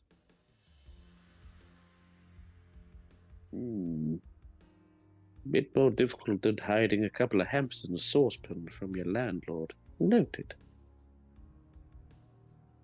Yes, But a bit. Suppose so. I'm not gonna lie, that one caught me off guard. But yes, a bit more. But the only place I would know is if he's anywhere, he may just be taking some time off. But we haven't seen him, and he hasn't reported back in. But maybe he's continuously going into the peeled key and blowing off steam. Yeah, it's another route for us to chase down, I suppose. Yeah, I know where the peeled key is. I also know where the Clear Materials Guild is. Yeah, basically, I know where everything is. It's pretty awesome. So, where do you guys want to go first? Guys and gals, ladies and them. I'm leaning towards the Clear Materials Guild. They may have a more certain address of where deliveries were made.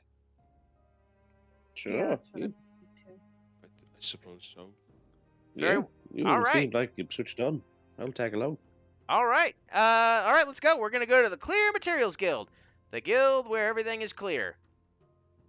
Maybe not. Clear as day, clear as mud. Clear mud.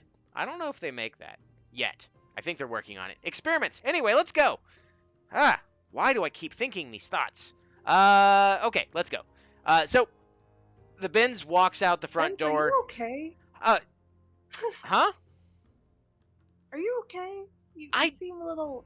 I don't know. I keep I getting mean- flashes of like things that don't make sense. How common is that? That's for what you? this place was. The place Can where things don't automatons- make sense. Can automatons like go like I don't know have mental breakdowns? I've never heard of one doing it. And I don't think I'm having one. I just keep getting flashes. Like I'm not completely myself. Is this like a Tuesday for you, or is this like a new thing? I mean, it comes and goes. How long has it been coming and going? Oh, since the last time Adrian's friend came to visit. Alarming. Would that be Jeff by chance? Yeah, I think that's the name he kept calling him. Because we have legends of a Jeff on my world, and they're not good. Oh. Well, I'm definitely going to try to get this. We got to sort this case out, gang. And then I can figure out what's wrong with my noodle. Brain.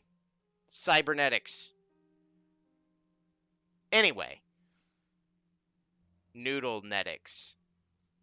Let's go. All right, yep. Okay. And he starts walking. Wiggling arms and everything.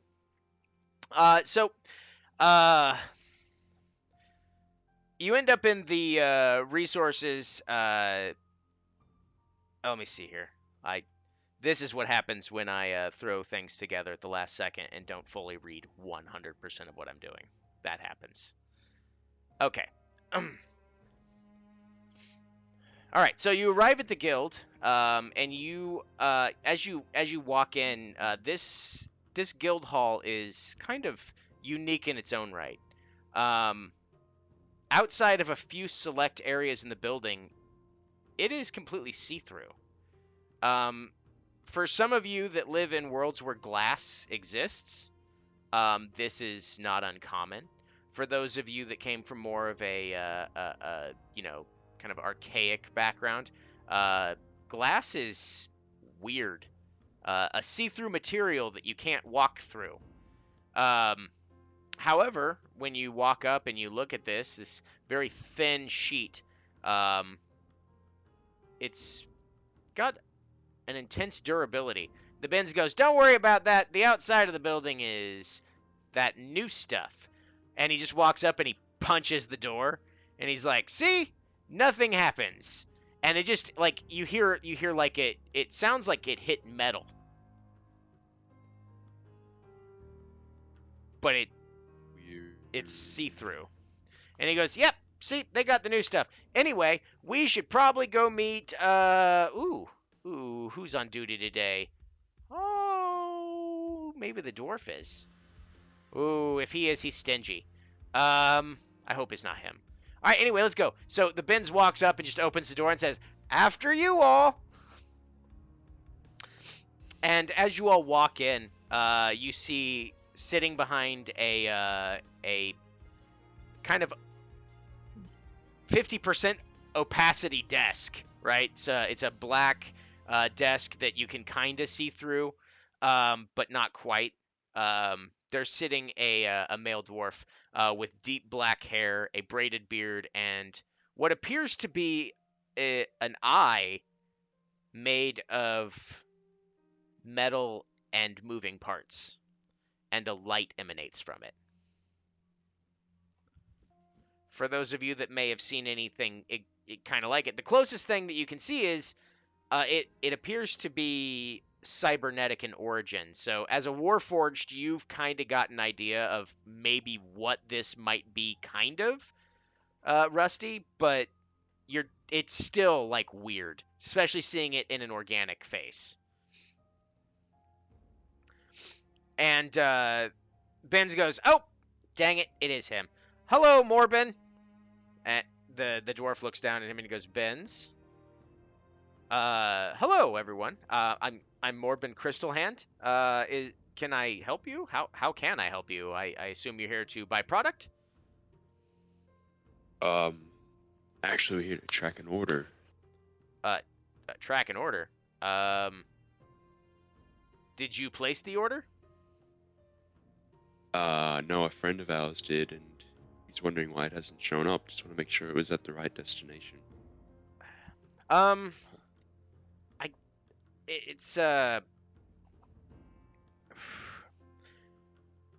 can't really do that. The client orders are confidential. So, What if we have the paperwork? roll persuasion. Since you actually do have the paperwork that you got from the office, you can roll with advantage. Whichever one of you wants to do that, if any. That's a 17. Okay. I figured maybe because I was doing the speaking. No, it's fine. Yeah, I have negative charisma, so no. Oh, Oh, yep, same. How's Porkins' charisma? I cannot believe you called me out so swiftly. As soon as it was rattling off their charisma, I raced to see the pig scores. The result is he has a better charisma modifier than I do, and I'm mildly upset about it. Morbin looks at you and goes, I'm sorry, I even with the paperwork, it has to be the person who placed the order. I'm gonna be The straight person with has you. gone missing. He's missing, and we think the location of this shipment is where he last was.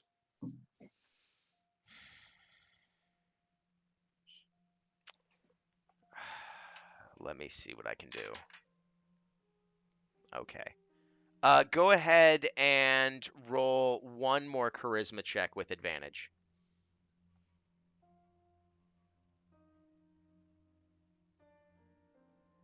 Ooh, another 17. Okay. This time with the lowering of the DC because of the explanation and a few other bits that you all had, he goes, "All right.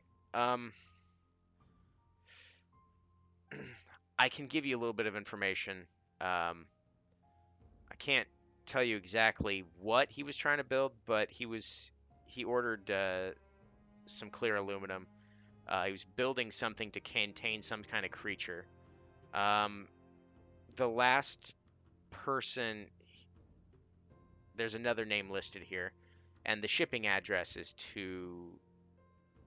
Oh, interesting. Gibri Sampson. No, not him. Shut up! You're giving I know things your away. words. I know your characters. And the Benz goes, You think you could- "Hey, I know that guy. He owns the cynical antiquities, curiosities. Either way, he's a well-known name in the first gate. Yeah, I know exactly where that is. And uh, the dwarf looks at you and goes, "Look, I can't. This can't get out. So I hope you find him, but this is a one-time deal, and I can't divulge anything else. Here's the measurements of the things that he ordered, and it was made payable to this address." And the Benz kind of looks over and goes, "Yep, there it is. That's Gibbery's address. We're gonna go talk to the man himself."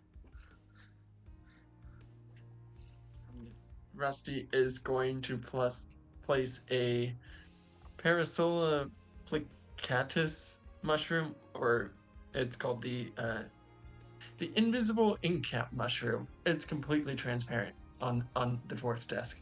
I think you'll appreciate this. And walks out. The dwarf looks at it and goes, "Ooh.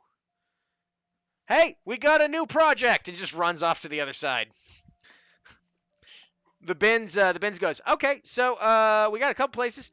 We can go to Gibbery's or oh, got it. It is the Cynical Quotique. Anyway, or we can go there, or we can go to the Peeled Key if you still feel the need to investigate there." I mean, we have the address. Yeah, this gibbery that guy sounds like a solid lead. Okay, well, we can head there. Go sit there. Perfect. I'll lead you there. It's going to take about 30 minutes. It's a bit of a walk. And the roads to get there are sometimes closed. Anyway, yep. And he just starts walking out the door. Rusty is talking to himself more than anything, but he's like, from what that dwarf said, I think I might see some of my world's architecture here soon. One can only What hope. is your world like? Well, it used to be pretty normal as far as I can tell, but then the mushroom wars happened, so now mushrooms are kind of our only resource. Or most abundant resource. And it seemed to be kind of your whole shtick was the mushroom thing, so kind of guess the mushrooms factored in. Did you, I don't know, do you have any other hobbies? Like non-mushroom hobbies? Well, I have some wood carving tools. I'm trying to create some more of me. I'm actually a retrofitted wardrobe droid, but mushrooms. So now I have to. I suppose I can tell you. My last job was working at the botanical garden as a edutainment bot. So, kids, not my favorite. Oh, This is interesting. did you get fired or? No, one of the mushrooms suddenly had a doorway like carved into it, and me being, well, I'm a machine, but I'm not smart. I walked through it, and now here I am. Oh, right. Well, it's not a bad way to leave a job. I was definitely fired from my last job. Let me guess. The pig ate your last boss. Well, I was a butcher, so yeah, that went really poorly.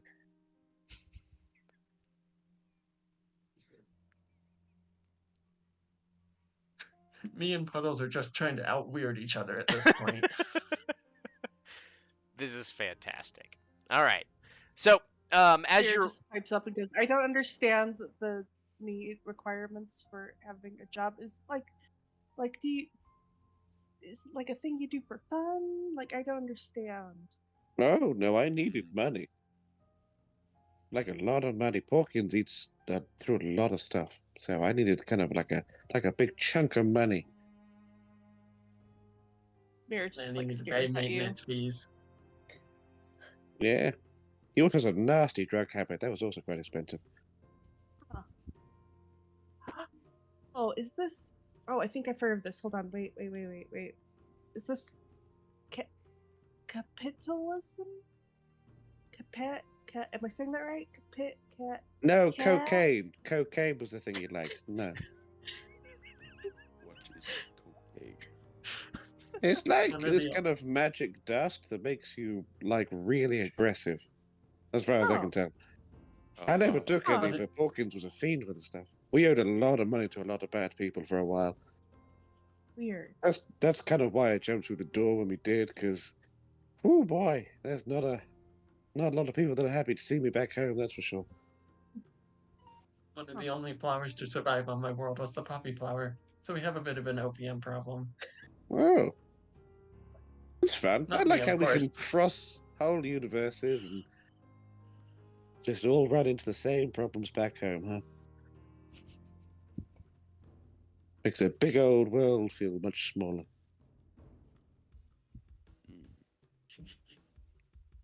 Okay. And Yeah, then, yeah. Yeah. The Benz is just kind of listening. He goes, "Man, what's your favorite ingredient for a stew?" Just anybody answer. I would think that's pretty Yeah. obvious. You, Dragonborn, you're not very talkative. What's your favorite ingredient in a stew? Just walking. Rabbits. Rabbits.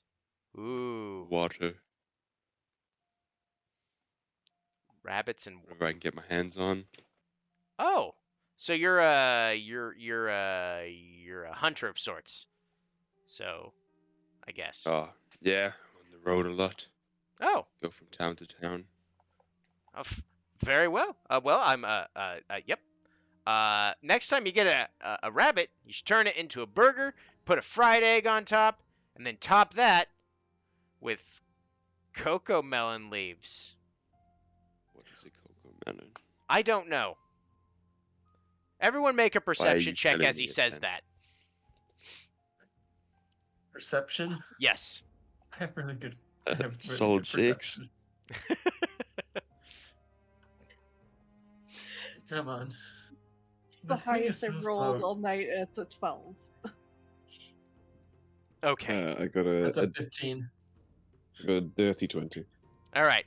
So anybody that got over 10, you see, and I just posted it in the Discord chat. You see that symbol light up, kind of on the back of the Benz's neck,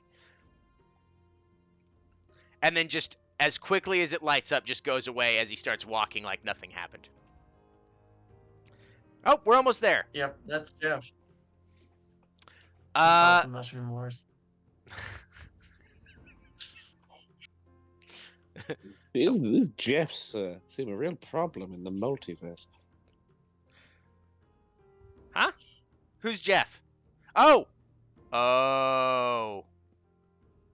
Anyway, we're going. So as you kind of arrive finally, you walk up to an unremarkable squat shack at the corner of a 7-way intersection of horse and metallic vehicles that are floating off the ground. The Benz goes, "Oh man, hover cars. What a weird place to see those these time of days." Yep. That is a made up word. No, that's a hover car. He just points to this No. metallic machine floating in the air. Anyway, Levitation. yeah, it's all magic. So yes, this squat, unremarkable shack at the corner of this intersection. On the top of it, it says the cynical quotique. Entering the store is kind of another matter entirely. As you kind of look, once you walk in the front door, the store spirals upwards and downwards with no visible end. The floor slopes away with no need for stairs. The railings show an infinite expanse beneath, with the opposite end around 15 feet across. The shelves that line the other wall spiral all the way up in both directions, both up and down, are filled with odd items, knickknacks, and ornaments from every world. The entire surface has an almost fractal effect. The closer one looks, the more you see, and the more familiar things become. The only thing breaking up the continuous pattern, repeat pattern of stuff is a desk. There's one on every floor, above and below. No matter where you look, you see it. There's also, on every single floor, a hunched figure of an elderly human man behind the counter, wearing a rough spun brown tunic, clothes, and mops of white stringy hair. As you all enter, this old man screams, "Ha! Ha! Ha! Ha! Ha! Who are you? Stay away! Leave!" He's like kind of Do hunched not behind his resist. desk. You are being helped.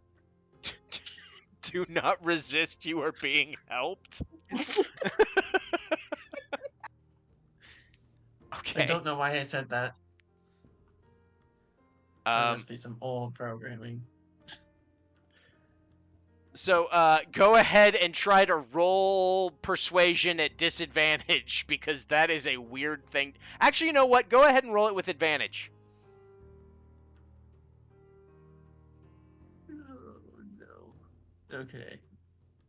This is not gonna go well. You never know. Come on.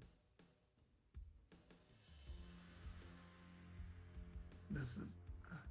That's a. Oh. That's a 16. He goes,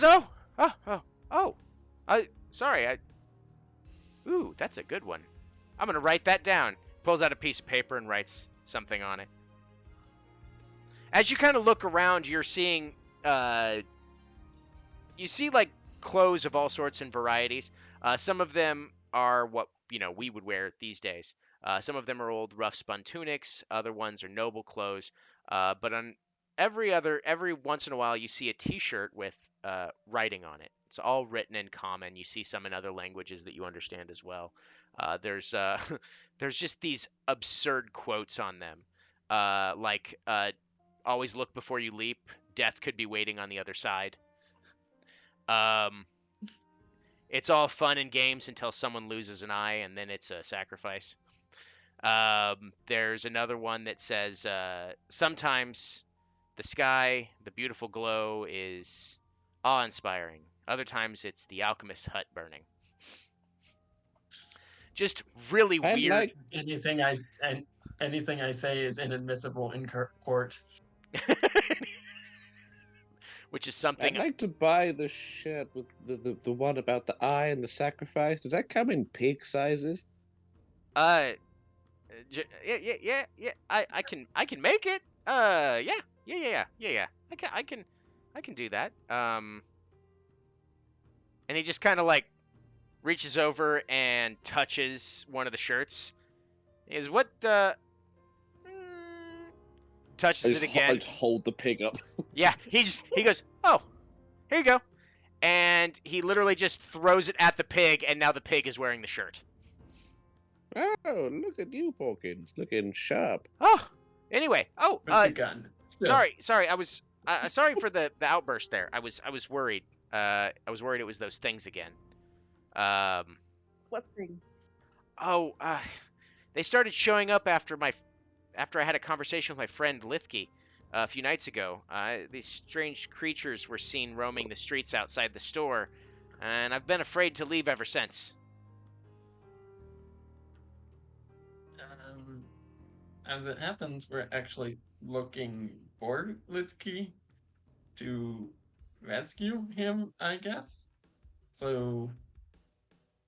I mean, he has a secret lab around here that's close by, or, I mean, I don't know where he is, but I know that the creatures have been around. Maybe you can find where they're coming from. Maybe it'll lead you to where he is, because if they're sneaking around here, maybe they got him on his way out.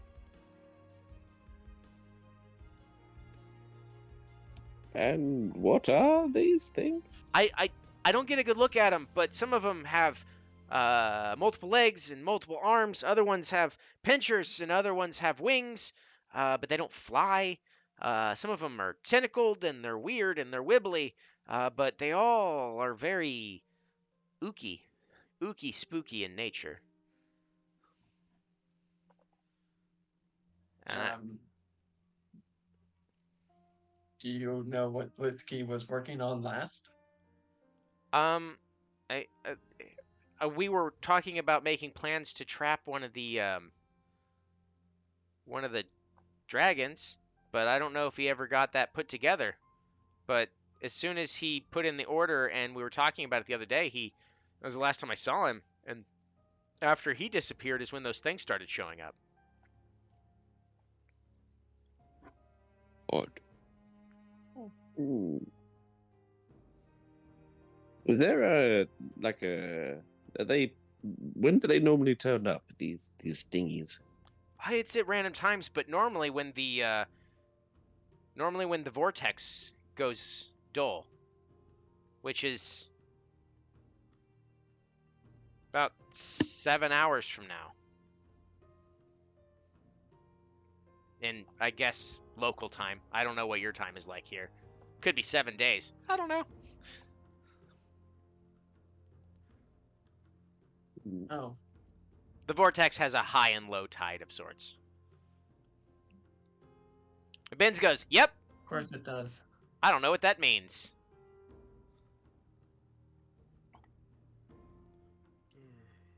But I mean, I'm gonna need a logic upgrade.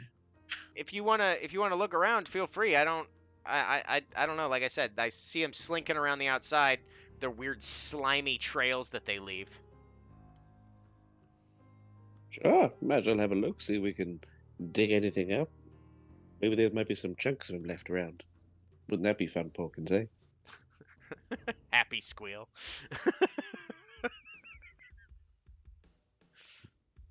All right, I suppose. Should we have a quick sniff around outside? Yeah. See if we can find something interesting. Yeah. Sure. If you want to go ahead and do that, let's see. You all make a survival check. I believe one of you is actually a ranger, correct? No. I am. All right. I have proficiency in survival as well. Perfect. Go ahead and roll your survival With the checks. +3. 7. I think I'm cursed. 19. Getting there. That is a 21. All right.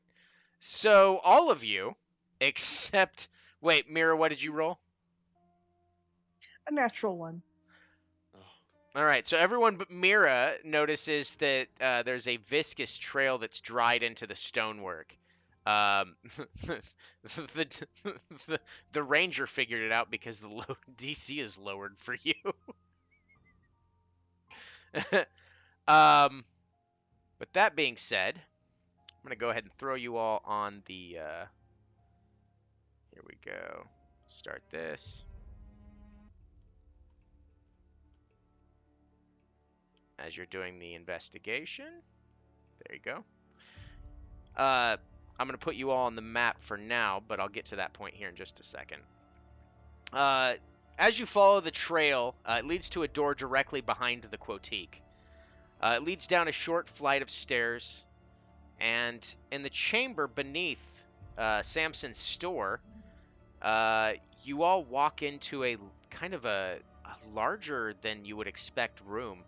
And for the sake of this, those boxes aren't there on that map, so you can see straight ahead. So what you can actually see is what you can actually see.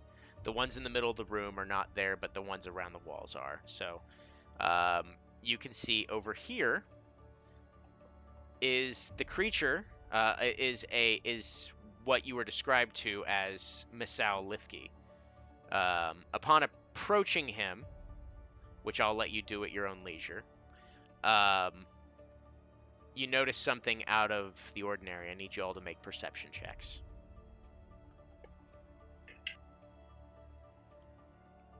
They chose the perfect things to specialize A in. 9. 19. 1 second. Okay. 15. 14. All right. So none of these are going to be hidden because none of them made the checks for that. So I'm going to go ahead and open up the view. You see that the human male, Lithki, is chained to an examination table. And as you get closer, you actually start to realize that he is not alone. As you all begin to enter the room, you see these creatures, all different monstrosities, all looking slightly different, wiggling and sliming their way across the floor. These mutated creatures. And let me make sure. I don't think... Garvey, did I give you access to yours? Yes, I did. Okay. So you should be able to move yours. And with that, let me go ahead and start up the turn order here. Add turn. Add turn. Add turn. Add turn. Add turn. All right. I'm going to have you each tell me in just a second, because I got to roll mine. 6.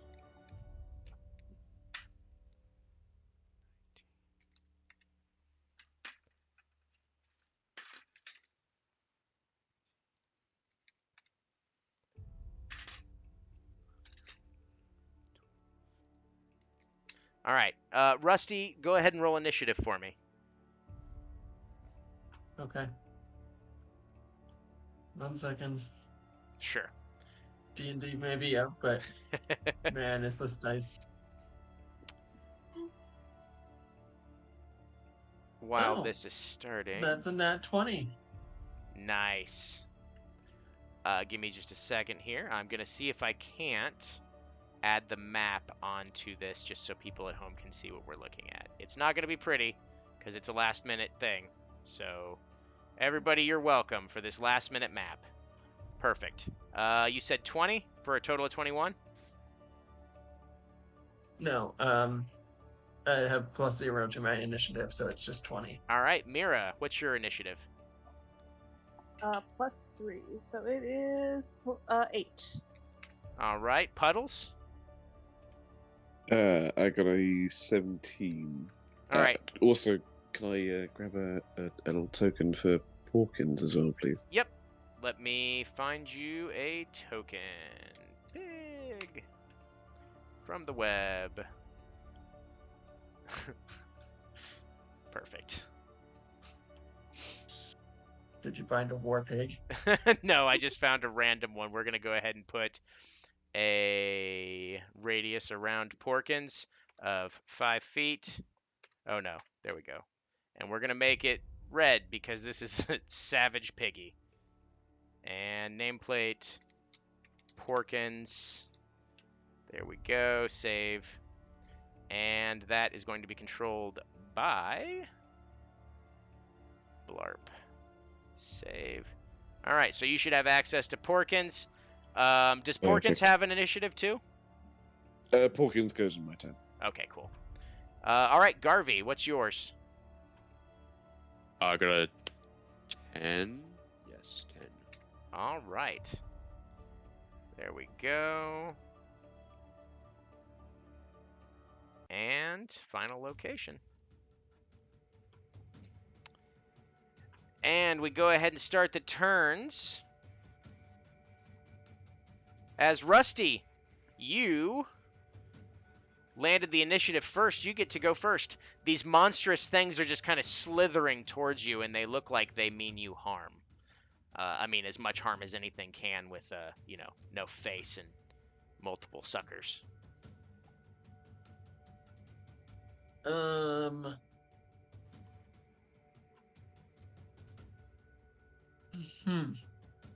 me see. No, that's probably overkill. Let's see. How close is the? Mm,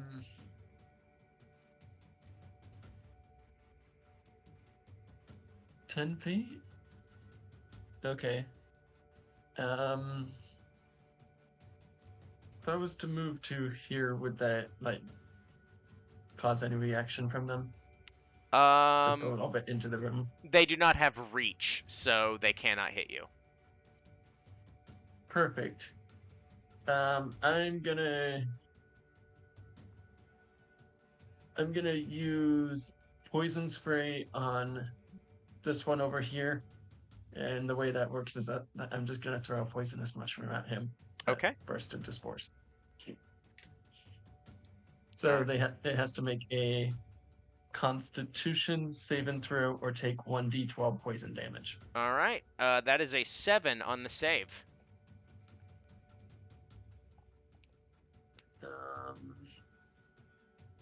What is my? That probably doesn't make it. I can't remember where my spell DC is. Oh, It's a save 13. DC 13. Okay. Yep. Perfect. So D12 roll. Right. Come on, hurry it up. It takes 2 poison damage. Wonderful. It's so close to a 12. Oh. All right. Ooh, I should probably put that on there. All right. Then it is this weird guy's turn. It's going to go ahead and skedaddle on over to you, Rusty.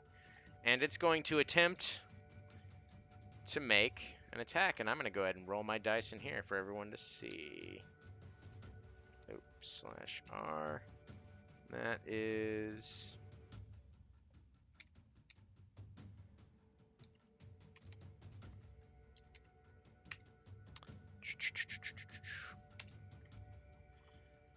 it misses with its attack. Next one up is this one that you did hit, so it's gonna go straight for you. I'm gonna go ahead and roll it on here because it's easier. Does a 14 hit you? Yes, it does. All right. It is going to slam you with a tentacle. You are going to take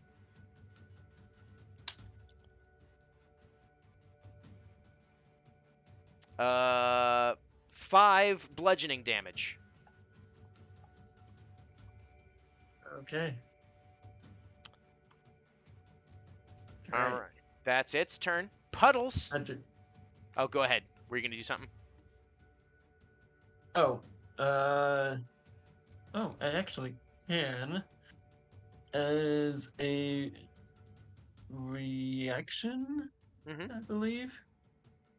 Oh yeah, Halo of Spores, to deal 1d4 necrotic damage. Okay. So, does it have to fails make a con save? save? Okay, con save. Yeah, con. It failed. I rolled a 1. Come on.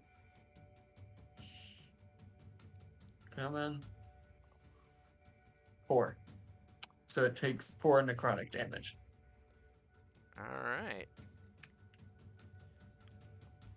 Now it's Puddle's turn.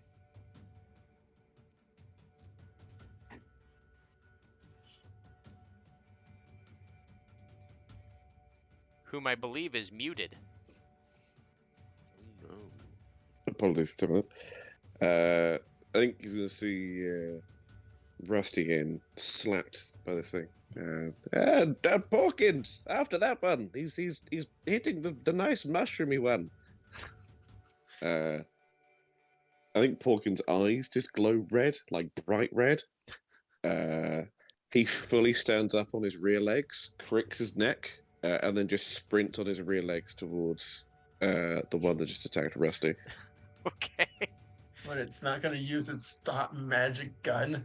Nah, Porkins likes to smell the blood. So he's going to do a maul attack. I'm going to use I'm using my bonus action to command Porkins. Okay.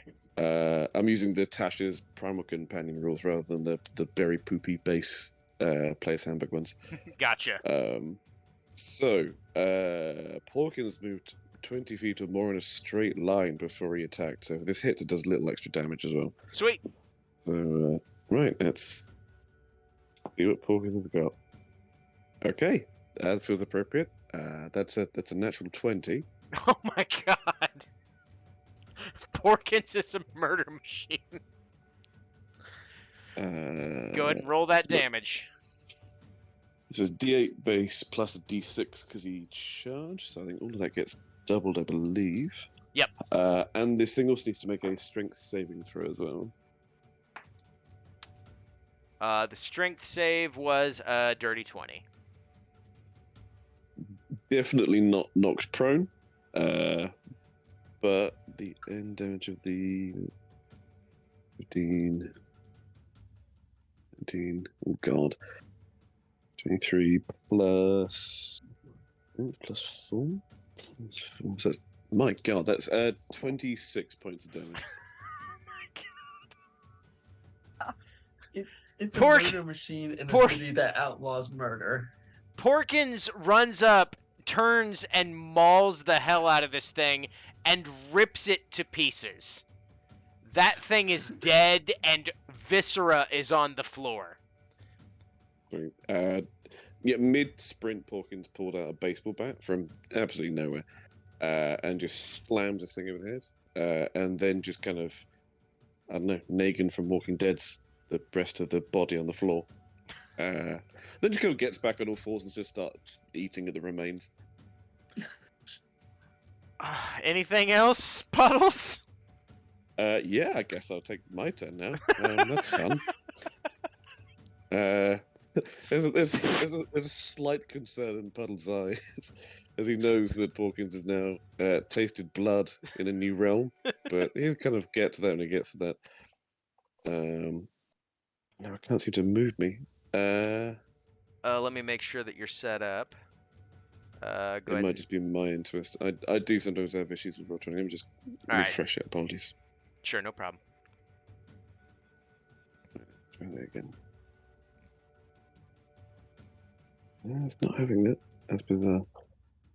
Are you? I literally just want to take literally one step to the left. If someone's able to just kind of boot me to the left. Yep, I gotcha.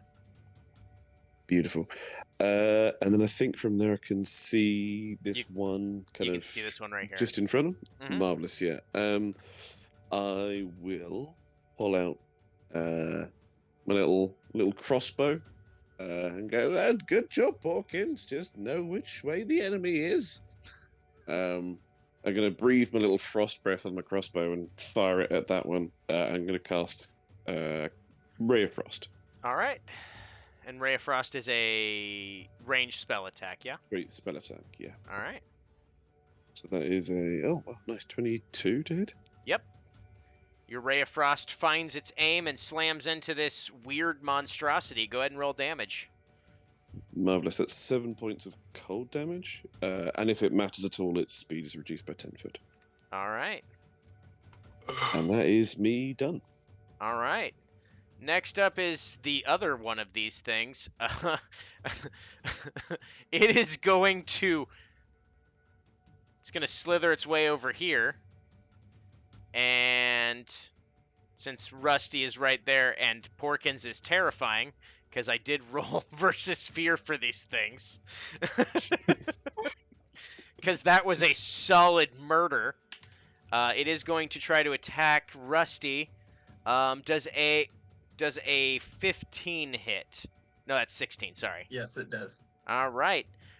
It is going to hit you with Acid Spittle. And it is going to do... Where the hell is my die 8? There we go. Wow, I need to fix that. That is 7 acid damage. As the I am spittle... too low level for this. And that is its turn. Garvey, it is your turn. Yo.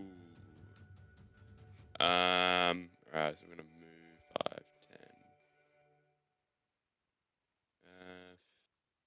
15. Is that alright? Yep, that'll In work. front of all the people. Okay. We're gonna use the fighting spirit. So as a bonus action, I give myself advantage on attack rolls. All And I right, get 5 temp HP, nice. and I'm gonna go attack with the longsword on the guy right in front of me. Perfect. That is a 24. That definitely hits. Your sword finds its mark and slams directly into this creature, dealing 13 damage. good lord, 13 damage.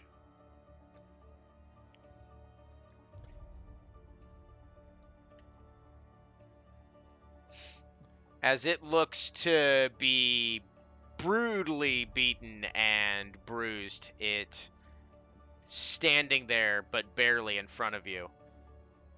Alright, I'll do have an extra attack. Isn't that? All right. Hold on. Fuck. I should know these things. God damn it. Uh.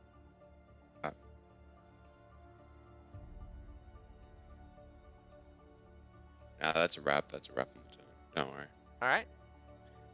Mira, your turn. Okay.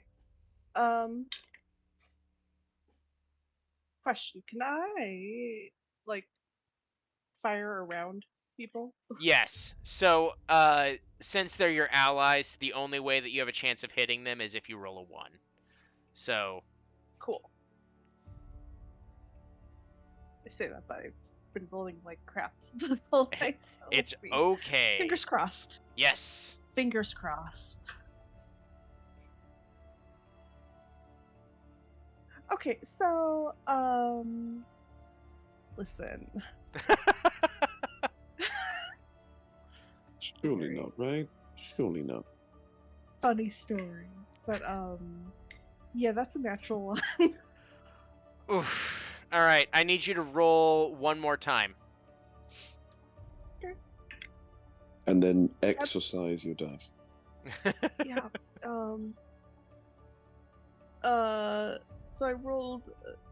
Am I like roll again as in roll? Yeah, roll my another half, or- attack. I just need to see. Cool.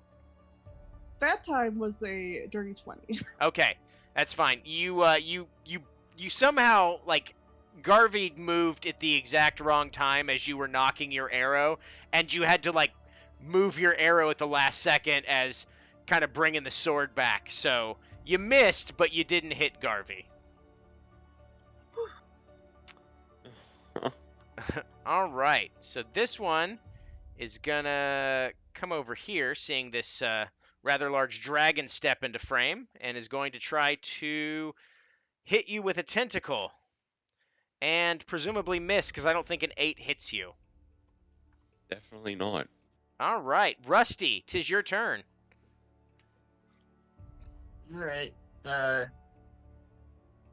Rusty is hurting a little bit, Mm-hmm. and normally he doesn't feel emotions, but now he's angry. He's going to use symbiotic energy entity to use wild shape to awaken the spores. Gain 12 temp HP, roll double damage for your hail of spores, and deal 1d6 additional necrotic damage with a melee attack. So, All right. yep, he's just gonna go.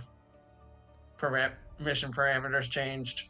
Propagate, propagate, propagate. And all of his mushrooms on him are just gonna like double in size. Okay. And he's gonna punch this one with Alright. an unarmed strike. All right. So he's gonna take a Or, line wait, from actually- Porkins and go ham. Wait, I'm supposed to have. Where is my quarterstaff or my scimitar? Inventory. Um. There we go. I have to equip it. Yeah, There we that go. helps. There we go. That's better. All right. Rolling. With my summon. Come on.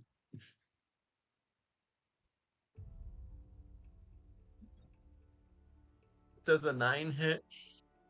No, unfortunately.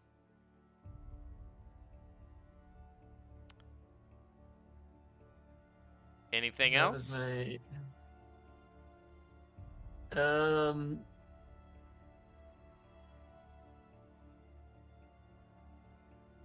Or starts its turn there. So I guess when this one starts its turn, I'll use Halo of Spores against that one. All right. Okay. It is this one's turn right here. So, Okay. does it need to make a save of some sort?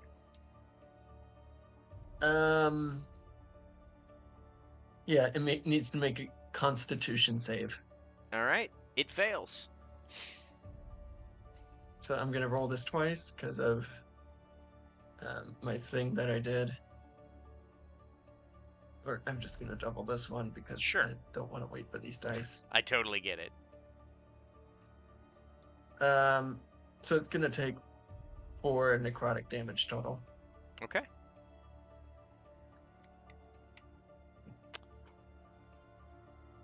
All right. It is going to. It's going to try to get away from that because it doesn't like how that feels. It's going to go over here and try to attack Porkins. Honestly, how dare. That is a dirty I should've 20 to just hit gone with- Porkins. That definitely hits the pig. All right, that is 5 bludgeoning damage from a tentacle that slams into Porkins. He doesn't flinch. Wonderful.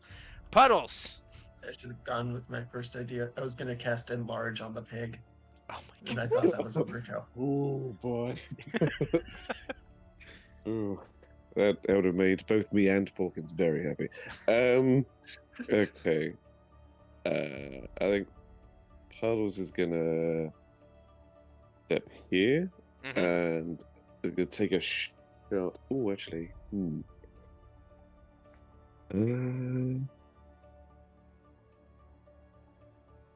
Yeah, this we were all kind of like it's kind of bungled up at this time. Yeah. Yeah, that's fine. That's fine. That'll do. And I am going to cast. I'll just shoot it. I'll just shoot it with the crossbow. All right. The one just north of Porkins, on the attack Porkins. All right. Got it.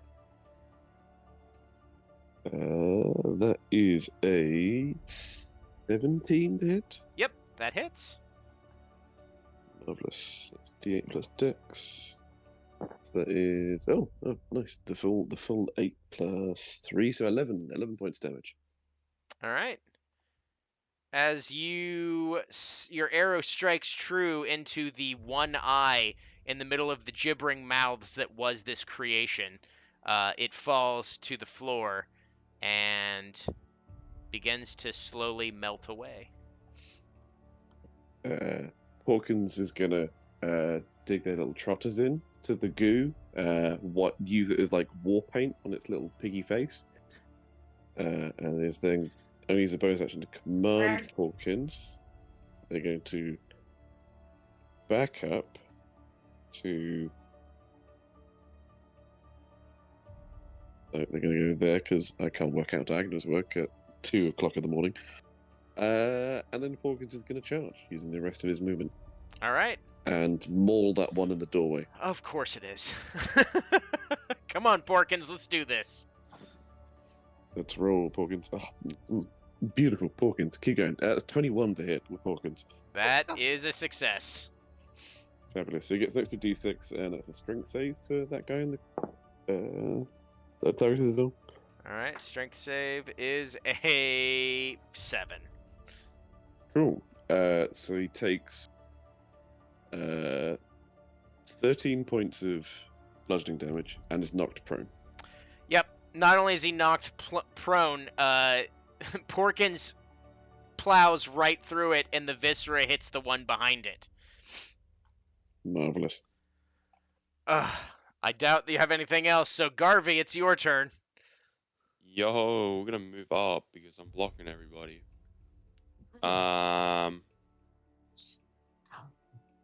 Go just for another swing at the sword, I reckon. All right. That is an 18. You hit. Hit. Ooh, only 10 damage. All right. That's still pretty good. It's bloodied. I reckon I'm gonna do an action surge and go for another hit. All right, go for it.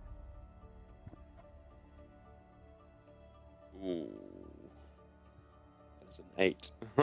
Unfortunately, the second one misses as a tentacle flops your sword aside. I think that's a wrap. All right, Mira. All right. Let's. We're gonna use different dice. Wait. Not any of these have done me anything today. There's a 17 with my longbow. And your longbow finds its mark. Go ahead and roll your damage. All right. Ooh, hell yeah! And that is 10 damage. Nice. How do you want to end this creature? I think Mira is going to aim for whatever looks like the center of its head and just Fire shoot away. for dead center. Yeah. Got it. Your arrow strikes true into whatever weird central nervous system controlling thing this creature's brain may be, and it And she flies just goes, right through the other "See, side. this is why you use arrows and not those weird things. Guns? Is that the word? Goons? Guns? I'm not sure." And we are officially out of combat. And we are back to... And I am officially even more terrified of orphans. So, Focus on eating anything that's left on the floor.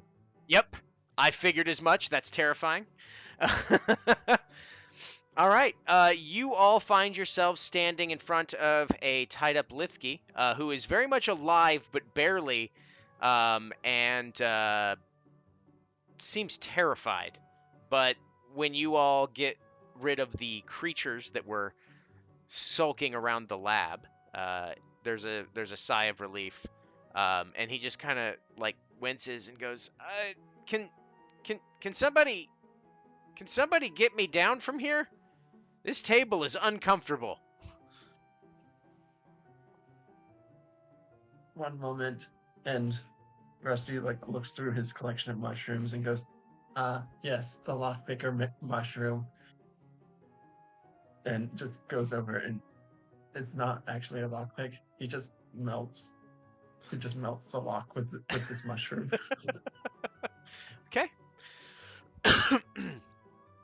Upon approaching Lithki, you see that now that all the creatures are gone, the Benz walks in and goes, "Oh, good lord, this place is Hey, you found him! You found him! We did it! I mean, you did it! I was here, but we did it? Did we do it? Did you do it? Did we all do it? Was it a communal effort? Bantu definitely helped. Thanks! It's Yeah, We fantastic. would have been lost without you. Oh, Literally. fantastic. Well, I guess that wraps it up. I guess we can take him back to the Clockwork Garrison to report into Adrian, and you all can collect your reward. So, Master Lithki, are you okay? Lithki's like, "Oh, now that I can move my hands, kind of pulls a vial out from behind the thing and takes a drink, and his visage appears to be calmer and a little bit healthier. And he's like, "Oh, Yes, let's go, like immediately. Ugh, that was horrible. I think What were those things? I had been. I don't know for certain, but I found when I was doing my research on how to. When I was doing my research, I came across some notes from an old colleague of mine from a long time ago that was talking about experimenting on the creatures. But I hope this isn't true. I think those were First Gate citizens mixed with the DNA of the dragons. Oh no, did we do a murder?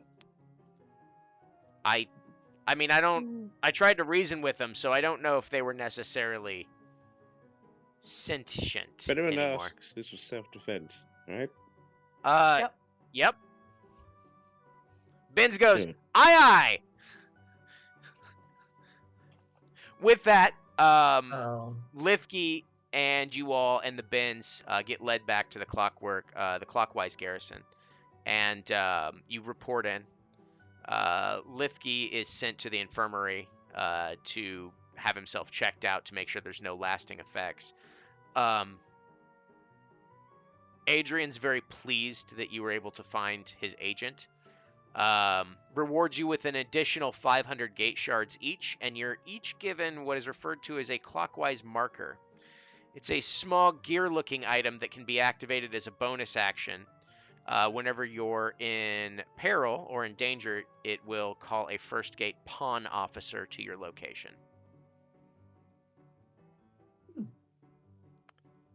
Useful. Very nice. And with that, the adventure is concluded. There are still many unanswered questions. What were those creatures? Who was conducting the experiments? Where did they all go? All of these questions are left open and possible and create possible further exploration in your own campaigns. So with that, I want to thank everyone that signed up to play into this one-shot playtest. It's given me a lot that stuff that I need to reword in here, kind of fix it up a little bit. I hope you all had fun, and I hope you all at home had fun watching, or at work, or wherever you're watching it. Hopefully you're not driving. But once again, before we go ahead and sign off, I want to thank you all for being here.